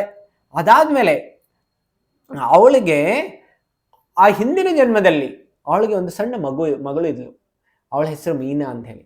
ಆ ಮೀನವನ್ನ ನೋಡಿದ ತಕ್ಷಣ ಇವಳಿಗೆ ಅತಿ ಹೆಚ್ಚು ವಾತ್ಸಲ್ಯದ ಭಾವನೆಗಳು ಇವಳ ಹೃದಯದಲ್ಲಿ ಬರ್ತಾ ಇತ್ತು. ಇವಳೇ ಸಣ್ಣ ಮಗು ಇದ್ಲು, ಅವಳು ಇನ್ನೂ ದೊಡ್ಡವಳಾಗಿದ್ಲು, ಆದ್ರೆ ಇವಳಿಗೆ ಅವಳನ್ನ ನೋಡಿ ವಾತ್ಸಲ್ಯದ ಭಾವನೆಗಳು ಬರ್ತಾ ಇತ್ತು. ಇದೇಗೆ ಸಾಧ್ಯ? ಅದಷ್ಟೇ ಅಲ್ಲ, ಅವಳು ಏನೆಲ್ಲ ಗುರುತಿಸಿದ್ಲು ಅಂತ ಹೇಳಿದ್ರೆ, ಹಿಂದಿನ ಜನ್ಮದ ಮನೆಯನ್ನ ಗುರುತಿಸಿದ್ಲು, ಮಾವ ಮೈದನ ಗಂಡ ಮತ್ತು ಮಗಳನ್ನ ಗುರುತಿಸಿದ್ಲು, ಹರಿಧನ್ ಚಕ್ರವರ್ತಿ ಅವಳ ಹಿಂದಿನ ಜನ್ಮದ ಪತಿಯಾಗಿದ್ರು ಅವಳನ್ನು ತೋರಿಸಿದ್ಲು. ಆಮೇಲೆ ಈ ರೀತಿ ಬೇರೆ ಎಲ್ಲಾ, ಆಮೇಲೆ ಆ ಬಾಗ್ಲು ಮುಚ್ಚೋಗಿತ್ತಲ್ಲ, ಆಗ ಹೇಳ್ತಾ ಇದ್ಲು, ಆ ಗಂಡ ಹೇಳ್ತಾ ಇದ್ರು, ಅವಳು ಯಾವಾಗ ಜೀವಂತವಾಗಿದ್ಲು ಆಗ ಆ ಬಾಗ್ಲನ್ನ ಉಪಯೋಗಿಸ್ತಾ ಇದ್ವಿ, ಅವಳು ಸತ್ತೋಗ್ಬಿಟ್ಮೇಲೆ ಆ ಬಾಗ್ಲನ್ನ ಕ್ಲೋಸ್ ಮಾಡಿಬಿಟ್ಟು ಬೇರೆ ಬಾಗ್ಲನ್ನ ನಾವು ಈಗ ಉಪಯೋಗಿಸ್ತಾ ಇದ್ದೀವಿ ಅಂತ ಹೇಳಿ. ಅದಕ್ಕೋಸ್ಕರ ಅವಳಿಗೆ ಗೊತ್ತಾಗಿರ್ಲಿಲ್ಲ. ಈ ರೀತಿ ಅವಳು ಸಂಪೂರ್ಣವಾಗಿ ಹಿಂದಿನ ಜನ್ಮದಲ್ಲಿ ಏನೆಲ್ಲ ಇತ್ತಲ್ಲ ಅದೆಲ್ಲವೂ ಅವಳಿಗೆ ಜ್ಞಾಪಕ ಇತ್ತು. ಇದೆಲ್ಲವೂ ಪೂರ್ವ ಜನ್ಮ. ಅದಕ್ಕೋಸ್ಕರ ಇದು ಕಟ್ಟುಕತೆ ಅಲ್ಲ, ಮೂಢನಂಬಿಕೆನೂ ಅಲ್ಲ, ಇದು ನೈಜವಾಗಿದೆ. ಆಮೇಲೆ ಇದು ಏನ್ ತೋರಿಸ್ಕೊಡುತ್ತೆ ಅಂತ ಹೇಳಿದ್ರೆ, ಹಿಂದಿನ ಜನ್ಮದಲ್ಲಿದ್ದಂತಹ ಶರೀರ ಹೋಗ್ಬಿಟ್ಟಿದೆ, ಈಗ ಹೊಸ ಶರೀರ ಪ್ರಾಪ್ತಿಯಾಗಿದೆ. ಹಾಗಾದ್ರೆ ಹಿಂದಿನ ಜನ್ಮಕ್ಕೂ ಈ ಜನ್ಮಕ್ಕೂ ಕನೆಕ್ಟಿಂಗ್ ಲಿಂಕ್ ಏನು? ಹೌದಾ, ಏನಾದ್ರು ಕನೆಕ್ಷನ್ ಇರ್ಬೇಕಲ್ಲ. ಕೆಲವ್ರು ಹೇಳ್ಬೋದು ಬ್ರೈನ್ ಟ್ರಾನ್ಸ್ಫರ್ ಆಗೋಗ್ಬಿಟ್ಟಿದೆ, ಅದಕ್ಕೋಸ್ಕರ ಎಲ್ಲ ಜ್ಞಾಪಕ ಇದೆ ಅಂತ. ಆದ್ರೆ ಬ್ರೈನನ್ನು ಶವದ ಜೊತೆ ಸುಟ್ಟಾಕ್ಬಿಡ್ತಾರೆ, ಬ್ರೈನು ಹೋಗಿಲ್ಲ. ಹಾಗಾದ್ರೆ ಮತ್ತೇನ್ ಹೋಗಿದೆ? ಅದಕ್ಕೋಸ್ಕರ ಹೇಳ್ತಾರೆ, ಆತ್ಮ ಒಂದು ಶರೀರದಿಂದ ಮತ್ತೊಂದು ಶರೀರಕ್ಕೆ ವರ್ಗಾವಣೆ ಆಗಿದೆ. ಈಗ ವೈದಿಕ ಗ್ರಂಥಗಳಲ್ಲೂ ಈ ರೀತಿಯ ಪುನರ್ಜನ್ಮದ ಅತಿ ಹೆಚ್ಚು ಉದಾಹರಣೆಗಳಿದೆ. ಮೊದಲನೇ ಉದಾಹರಣೆ ಏನು ಅಂತ ಹೇಳಿದ್ರೆ, ಶ್ರೀಮಾನ್ ದೇವರ್ಷಿ ನಾರದ ಋಷಿ ಅವರು ವೇದವ್ಯಾಸರ ಹತ್ರ ಬರ್ತಾರೆ. ವೇದವ್ಯಾಸರ ಹತ್ರ ಬಂದು ಅವರ ಪೂರ್ವ ಜನ್ಮದ ವೃತ್ತಾಂತಗಳನ್ನ ಹೇಳ್ತಾರೆ. ಅವ್ರು ಹೇಳ್ತಾರೆ, ನಾನು ಹಿಂದಿನ ಜನ್ಮದಲ್ಲಿ ಒಂದು ಗಂಧರ್ವನಾಗಿದ್ದೆ. ಆ ಗಂಧರ್ವನಾಗಿ ಏನ್ ಮಾಡ್ತಾ ಇದ್ದೆ, ನಾನು ಎಷ್ಟೊಂದು ಸಂಗೀತಗಳನ್ನ ಹಾಡ್ತಾ ಇದ್ದೆ. ಆದ್ರೆ ಕೆಲವು ಭಗವಂತನ ಎಲ್ಲಿ ಗುಣಗಾನ ನಡಿಬೇಕಿತ್ತು ಅಲ್ಲಿ ನಾನು ಭಗವಂತನ ಗುಣಗಾನನ್ನ ಸ್ವಲ್ಪ ವಿರುದ್ಧವಾಗಿ ಮಾಡ್ಬಿಟ್ಟೆ. ಅದಕ್ಕೋಸ್ಕರ ನನಗೆ ಶಾಪ ಸಿಕ್ಬಿಡ್ತು. ನಾನು ಅಲ್ಲಿಂದ ಗಂಧರ್ವನಿಂದ ಕೆಳಗಡೆ ಎಳೆದ್ಬಿಟ್ಟೆ ಶಾಪ ಪಡ್ಕೊಂಡು. ಅದಾದ್ಮೇಲೆ ನಾನು ಈಗ ದಾಸ್ಯ ಪುತ್ರನಾಗಿ ಹುಟ್ಟಿದ್ದೆ. ಆ ದಾಸ್ಯ ಪುತ್ರನಾಗಿ ಹುಟ್ಟಿ ನನಗೆ ವಿಶೇಷವಾದಂಥ ಭಕ್ತರ ಸಂದರ್ಶನ ಆಯಿತು. ಆ ಭಕ್ತರ ಸಂದರ್ಶನದಿಂದ ಏನಾಯ್ತು, ನಾನು ಆ ಭಕ್ತಿಯನ್ನ ಪಾಲನೆ ಮಾಡಿದೆ. ನನ್ನ ಜೀವನದಲ್ಲಿ ಭಕ್ತಿಯನ್ನ ಪಾಲನೆ ಮಾಡ್ತಾ ಮಾಡ್ತಾ ಏನಾಯ್ತು, ನಾನು ಈಗ ನಾರದ ಮುನಿಯಾಗಿ ಬ್ರಹ್ಮದೇವರಿಂದ ಜನ್ಮ ಪಡೆದಿದ್ದೀನಿ. ಈ ರೀತಿ ಅವರ ಹಿಂದಿನ 2-3 ಜನ್ಮಗಳ ವೃತ್ತಾಂತವನ್ನ ವೇದವ್ಯಾಸರಿಗೆ ಹೇಳ್ತಾರೆ. ವೇದವ್ಯಾಸರು ಸಾಕ್ಷಾತ್ ಭಗವಂತನ ಸಾಹಿತ್ಯ ಅವತಾರ. ಆದ್ರೂ ಅವರು ನಾರದ ಮುನಿಯರನ್ನ ಗುರುವನ್ನಾಗಿ ಸ್ವೀಕಾರ ಮಾಡಿಕೊಂಡು ಅವರಿಂದ ಮಾರ್ಗದರ್ಶನವನ್ನ ಪಡ್ಕೊಳ್ತಾ ಇದ್ದಾರೆ. ಆಗ ದೇವರ್ಷಿ ನಾರದರು ಅವರ ಹಿಂದಿನ ಜನ್ಮದ ಅವರ ಸ್ವಯಂ ಜೀವನದ ಕಥೆಯನ್ನ ಅವರು ಹೇಳ್ಕೊಡ್ತಾ ಇದ್ದಾರೆ. ಹಾಗಿದ್ರೆ ಶಾಸ್ತ್ರಗಳಲ್ಲಿಯೂ ಇದೆ. ಇದೊಂದೇ ಉದಾಹರಣೆ ಅಲ್ಲ, ತಾವು ಮತ್ತೊಂದು ನೋಡ್ತಾ ಇರ್ಬೋದು. ಆ ಉದಾಹರಣೆಯಲ್ಲಿ ನಾವು ಭರತ್ ಮಹಾರಾಜರ ಕಥೆಯನ್ನ ಕೇಳ್ಬೋದು. ನೋಡಿ, ನಾವು ಈಗ ನಮ್ಮ ದೇಶವನ್ನು ಏನ್ ಹೇಳ್ತೀವಿ, ಭಾರತ ಅಂತ ಹೇಳ್ತೀವಿ. ಯಾಕೆ ಭಾರತ ಅಂತ ಹೇಳ್ತೀವಿ? ಯಾಕಂದ್ರೆ ಈ ಭಾರತ ಜನ್ಮಭೂಮಿ ಯಾವುದರಿಂದ ಆಗಿದೆ ಅಂದ್ರೆ, ಭರತ ಮಹಾರಾಜರು ಆಳ್ವಿಕೆಯನ್ನ ಮಾಡ್ತಾ ಇದ್ರು. ಎಲ್ಲ ಸನಾತನ ಧರ್ಮದ ಪ್ರಚಾರವನ್ನ ಅದನ್ನೆಲ್ಲ ಮಾಡಿದ್ರು, ಸಂಪೂರ್ಣ ಸಂಸ್ಕೃತಿಯನ್ನ ಎಲ್ಲಾ ಕಡೆ ಹರಡಿದ್ರು. ಅದಕ್ಕೋಸ್ಕರ ಈ ಭರತ ಭೂಮಿಯನ್ನ ಭಾರತ ಅಂತ ನಾವು ಹೇಳ್ತೀವಿ. ಭರತರು ಆಳ್ವಿಕೆ ಮಾಡಿರುವಂತ ರಾಜ್ಯವನ್ನ ಭಾರತ ಅಂತ ಹೇಳ್ತೀವಿ. ಈ ಭಾರತದಲ್ಲಿ ಭರತ ಮುನಿಯವರಿದ್ದಾಗ ಏನಾಗ್ತಾ ಇತ್ತು, ಸಂಪೂರ್ಣವಾಗಿ ಎಲ್ಲ ತುಂಬಾ ಸೊಗಸಾಗಿ ನಡೀತಾ ಇತ್ತು. ಅವ್ರಿಗೆ ಅನ್ನಿಸ್ತು, ಈಗ ನಾನು ರಾಜ್ಯವನ್ನ ಬಿಟ್ಟು ನಾನು ವಾನಪ್ರಸ್ಥ ತಗೊಂಡು ಈಗ ಭಗವಂತನ ಆಧ್ಯಾತ್ಮಿಕ ದಾರಿನಲ್ಲಿ ಹೋಗ್ಬೇಕು, ಆಮೇಲೆ ನಾನು ಭಗವಂತನ ಪ್ರಾಪ್ತಿ ಮಾಡ್ಕೊಳ್ಬೇಕು ಅಂತ ಹೇಳಿ ಅವರು ವನಕ್ಕೆ ಹೋಗ್ಬಿಡ್ತಾರೆ. ವನದಲ್ಲಿ ಹೋಗಿ ಅವರು ತುಂಬಾ ಆಧ್ಯಾತ್ಮಿಕ ಸಾಧನೆಯನ್ನ ಮಾಡ್ತಾರೆ. ಆಮೇಲೆ ಭಗವಂತನ ಪ್ರೇಮವನ್ನ ಪ್ರಾಪ್ತಿ ಮಾಡ್ಕೊಳ್ಳೋದಕ್ಕೆ ಅವ್ರು ಭಾವ ಸ್ತರದಲ್ಲಿ ಬಂದ್ಬಿಡ್ತಾರೆ. ಆ ಭಾವ ಸ್ತರದಲ್ಲಿ ಇದ್ದಾಗ ಏನಾಗುತ್ತೆ, ಅವರು ಒಂದು ಜಿಂಕೆ ಮರಿ ಮೇಲೆ ಅತಿ ಹೆಚ್ಚು ಮೋಹವನ್ನ ಬೆಳೆಸ್ಕೊಂಡ್ಬಿಡ್ತಾರೆ. ಆ ಜಿಂಕೆಯ, ತಾವು ಚಿತ್ರದಲ್ಲಿ ನೋಡ್ತಾ ಇರ್ಬೋದು, ಆ ಜಿಂಕೆಯ ಮರಿಯ ಮೇಲೆ ಎಷ್ಟೊಂದು ಮೋಹ ಬೆಳೆಸ್ಕೊಳ್ತಾರೆ ಅಂದರೆ, ಅವರು ಆ ಶರೀರ ತ್ಯಾಗ ಮಾಡೋವಾಗ್ಲೂ ಅವರು ಆ ಜಿಂಕೆಯನ್ನ ನೆನಪು ಮಾಡ್ಕೊಂಡೇ ಸತ್ತೋಗ್ಬಿಡ್ತಾರೆ. ಈಗಿನ ಕಾಲದಲ್ಲೂ ಏನಾಗುತ್ತೆ, ಕೆಲವು ಬಾರಿ ನಾನು ಈ ಕತೆ ಹೇಳ್ಬಿಡ್ತೀನಿ, ಆಮೇಲೆ ಮತ್ತೆ ಹೇಳ್ಬಿಡ್ತೀನಿ. ಈಗ ಜಿಂಕೆಯನ್ನು ಮರಿಯನ್ನ ಇವ್ರು ನೆನಪು ಮಾಡ್ಕೊಂಡು ಯಾವಾಗ ಸತ್ತೋಗ್ಬಿಡ್ತಾರೆ, ಕೊನೆಗೆ ಅವ್ರಿಗೆ ಜಿಂಕೆಯ ಶರೀರವೇ ಸಿಕ್ಬಿಡುತ್ತೆ. ಆಮೇಲೆ ಅವ್ರ ಜಿಂಕೆ ಶರೀರದಲ್ಲಿ ಅವ್ರಿಗೆ ಜ್ಞಾಪಕ ಇರ್ತಾ ಇದ್ರೆ, ನಾನು ಹಿಂದೆ ಭರತ ರಾಜ ಆಗಿದ್ದೆ, ಅದಾದ್ಮೇಲೆ ಇಷ್ಟೊಂದು ತಪಸ್ಯ ಮಾಡಿದೆ, ಭಾವಸ್ತರಕ್ಕೆ ಬಂದೆ, ಆದ್ರೆ ಈಗ ನಾನು ಒಂದು ಪ್ರಾಣಿ ಶರೀರದಲ್ಲಿ ಬಂದ್ಬಿಟ್ಟಿದ್ದೀನಿ, ಛೇ ನನಗೆ ಧಿಕ್ಕಾರ ಅಂತ ಹೇಳಿ ಅವರು ಶೋಕಿಸ್ಕೊಳ್ತಾ ಇರ್ತಾರೆ. ಈಗ ಅವ್ರ ಜಿಂಕೆ ಶರೀರದಲ್ಲಿದ್ದಾರೆ, ಏನು ಮಾಡ್ಕೊಳ್ಳೋದಕ್ಕಾಗೋದಿಲ್ಲ. ಅದಕ್ಕೋಸ್ಕರ ಅವ್ರ ಜೀವನವನ್ನು ಹಾಗೆ ಅವ್ರು ಅನುಭವಿಸ್ತಾರೆ. ಅದಾದ್ಮೇಲೆ ಅವರಿಗೆ ಮತ್ತೊಂದು ಶರೀರ ಸಿಗುತ್ತೆ. ಈಗಿನ ಕಾಲದಲ್ಲೂ ನಾವು ನೋಡ್ತಾ ಇರ್ಬೋದು, ಕೆಲವು ಬಾರಿ ನಮ್ಮ ಮನುಷ್ಯರಲ್ಲಿ ಈಗ ಏನು ಹೆಚ್ಚಾಗ್ತಾ ಇದೆ ಅಂತ ಹೇಳಿದ್ರೆ, ಪ್ರಾಣಿಗಳ ಮೇಲೆ ಅತಿ ಹೆಚ್ಚು ಆಸಕ್ತಿ ಆಗ್ತಾ ಇದೆ. ವಿಶೇಷವಾಗಿ ನಾಯಿಯ ಮೇಲೆ, ಬೆಕ್ಕನ ಮೇಲೆ, ಬೇರೆ ಬೇರೆ ಪ್ರಾಣಿಗಳ ಮೇಲೆ.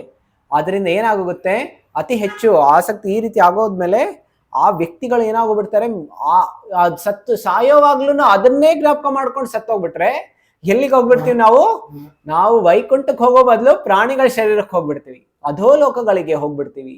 ಅದಕ್ಕೋಸ್ಕರ ಅತಿ ಹೆಚ್ಚು ಆಸಕ್ತಿ ನಾಯಿಗಳ ಮೇಲೆ, ಬೆಕ್ಕುಗಳ ಮೇಲೆ. ಕೆಲವು ಸಲ ಮನೇಲಿ ಸಾಕ್ತಾ ಇರ್ತಾರೆ, ಸಾಕಿ ಅದೇ ಆಸಕ್ತಿ ಹೆಚ್ಚಾಗೋಗ್ಬಿಡುತ್ತೆ. ಅದಕ್ಕೋಸ್ಕರ ಹಿಂದಿನ ಸಂಸ್ಕೃತಿನಲ್ಲಿ ಈ ರೀತಿ ಇರಲಿಲ್ಲ. ನಾಯಿ ಮತ್ತೆ ಬೆಕ್ಕು ಇವನ್ನೆಲ್ಲ ಮನೆಯಿಂದ ಆಚೆ ಇಡ್ತಾ ಇದ್ರು. ಇದರಿಂದ ಏನಾಗ್ತಾ ಇತ್ತು, ಮನೆಯು ತುಂಬಾ ಶುದ್ಧವಾಗಿರ್ತಾ ಇತ್ತು. ಆದ್ರೆ ಆಮೇಲೆ ಹಸುಗಳನ್ನ ಮನೆ ಒಳಗಡೆ ಇಟ್ಕೊಳ್ತಾ ಇದ್ರು, ಆಮೇಲೆ ನಾಯಿಯನ್ನ ಆಚೆ ಇಡ್ತಾ ಇದ್ರು. ಈಗ ಉಲ್ಟಾಗೋಗ್ಬಿಟ್ಟಿದೆ, ನಾಯಿಗಳನ್ನ ಮನೆ ಒಳಗಡೆ ಇಟ್ಕೊಳ್ತಾರೆ, ಮನೆ ಅಷ್ಟೇ ಅಲ್ಲ ಬೆಡ್ ಮೇಲೆ ಮಲಗಿಸ್ಕೊಳ್ತಾರೆ, ಅವರು ಮಲ್ಕೊಳ್ತಾರೆ ನಾಯಿ ಜೊತೆ. ಆದ್ರೆ ಹಸುವನ್ನ ಆಚೆ ಹಾಕ್ಬಿಟ್ಟಿದ್ದಾರೆ. ಬರೀ ಆಚೆ ಹಾಕಿರೋದೆಲ್ಲ ಈಗ ಕಸಾಯಿಖಾನೆ ಕೊಟ್ಬಿಡ್ತಾರೆ. ಆಮೇಲೆ ನಾಯಿ ಮಾಂಸ, ಈಗ ಅದು ಹಸುವಿನ ಮಾಂಸ ತಿಂತಾರೆ. ಆಮೇಲೆ ನಾಯಿಯನ್ನ ಎಷ್ಟೊಂದು ರಕ್ಷಣೆ ಕೊಡ್ತಾರೆ, ನಾಯಿಗೆ ಸ್ವಲ್ಪನೂ ನೋವಾಗಬಾರ್ದು, ಆದ್ರೆ ಕೊಂದು ಮಾಂಸವನ್ನ ತಿಂತಾರೆ ಬೇರೆ ಬೇರೆ ಪ್ರಾಣಿಗಳದ್ದು. ಅದಕ್ಕೋಸ್ಕರ ಆಧುನಿಕ ಸಮಾಜ ಇದೆಯಲ್ಲ, ಅದು ಸರಿಯಾದ ದಾರಿನಲ್ಲಿ ಹೋಗ್ತಾ ಇಲ್ಲ, ಆಧ್ಯಾತ್ಮಿಕ ಜ್ಞಾನದ ಮಾರ್ಗದಿಂದ ಹೋಗ್ತಾ ಇಲ್ಲ. ಅದಕ್ಕೋಸ್ಕರ ಈಗ ಭರತ್ ಮಹಾರಾಜರಿಗೆ ಏನಾಗೋಯ್ತು, ಈಗ ಅವರ ಶರೀರ ಬದಲಾವಣೆ ಆಗೋಗ್ಬಿಟ್ಟಿದೆ. 3 ಶರೀರವನ್ನ ಅವ್ರು ತಗೊಳ್ತಾರೆ. ಒಂದು ಭರತ ಮಹಾರಾಜರು, ಎರಡನೇದು ಜಿಂಕೆ ಶರೀರ, 3ನೇ ಶರೀರ ಜಡಭರತ ಅಂತ. ಈ ರೀತಿಯ 3 ಶರೀರಗಳನ್ನ ಅವರು ತಗೊಳ್ತಾರೆ. ಇದರಿಂದ ಏನಾಗೋಗ್ಬಿಡುತ್ತೆ, ಅವರಿಗೆ ತುಂಬಾ ಅತಿ ಹೆಚ್ಚು ಬೇಸರ ಆಗೋಗ್ಬಿಡುತ್ತೆ. ಆಮೇಲೆ ಕೊನೆಯ ಜಡಭರತನ ಶರೀರ ತಗೊಂಡಾಗ ಅವರು ತುಂಬಾ ಘೋರವಾಗಿ, ಗಂಭೀರವಾಗಿ ಅವರು ಭಗವಂತನ ಭಕ್ತಿಯನ್ನ ಮಾಡಿ ಅವರು ಆಧ್ಯಾತ್ಮಿಕ ಧಾಮಕ್ಕೆ ಹೋಗ್ತಾರೆ. ಈ ರೀತಿ ವೈದಿಕ ಗ್ರಂಥಗಳಲ್ಲಿ ನಾವು ನೋಡ್ಬೋದು, ಈ ರೀತಿ ಪುನರ್ಜನ್ಮದ ಉಲ್ಲೇಖಗಳು ಇದೆ. ಹಾಗಿದ್ರೆ ನಮಗೀಗ ಗೊತ್ತಾಯ್ತು, ನಾವು ಶರೀರ ಅಲ್ಲ, ನಾನು ಆತ್ಮ ಅನ್ನುವಂಥದ್ದು ಗೊತ್ತೋ.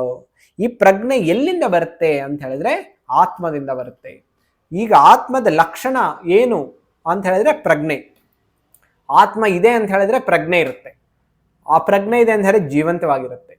ನೋಡಿ, ಎಲ್ಲಿ ಕ್ಯಾಮ್ರಾ ಇದೆ, ಆಮೇಲೆ ಲ್ಯಾಪ್ಟಾಪ್ ಇದೆ, ಇಲ್ಲ ಅಂತ ಹೇಳಿದ್ರೆ ಫೋನ್ ಇದೆ, ಇದೆಲ್ಲವೂ ನಿರ್ಜೀವ ವಸ್ತುಗಳು. ಅವು ನೋಡ್ತಾ ಇದೆ, ನಾವೆಲ್ಲರೂ ಬೇರೆ ಎಷ್ಟೊಂದು ವೀಕ್ಷಕರು ನೋಡ್ತಾ ಇದ್ದಾರೆ.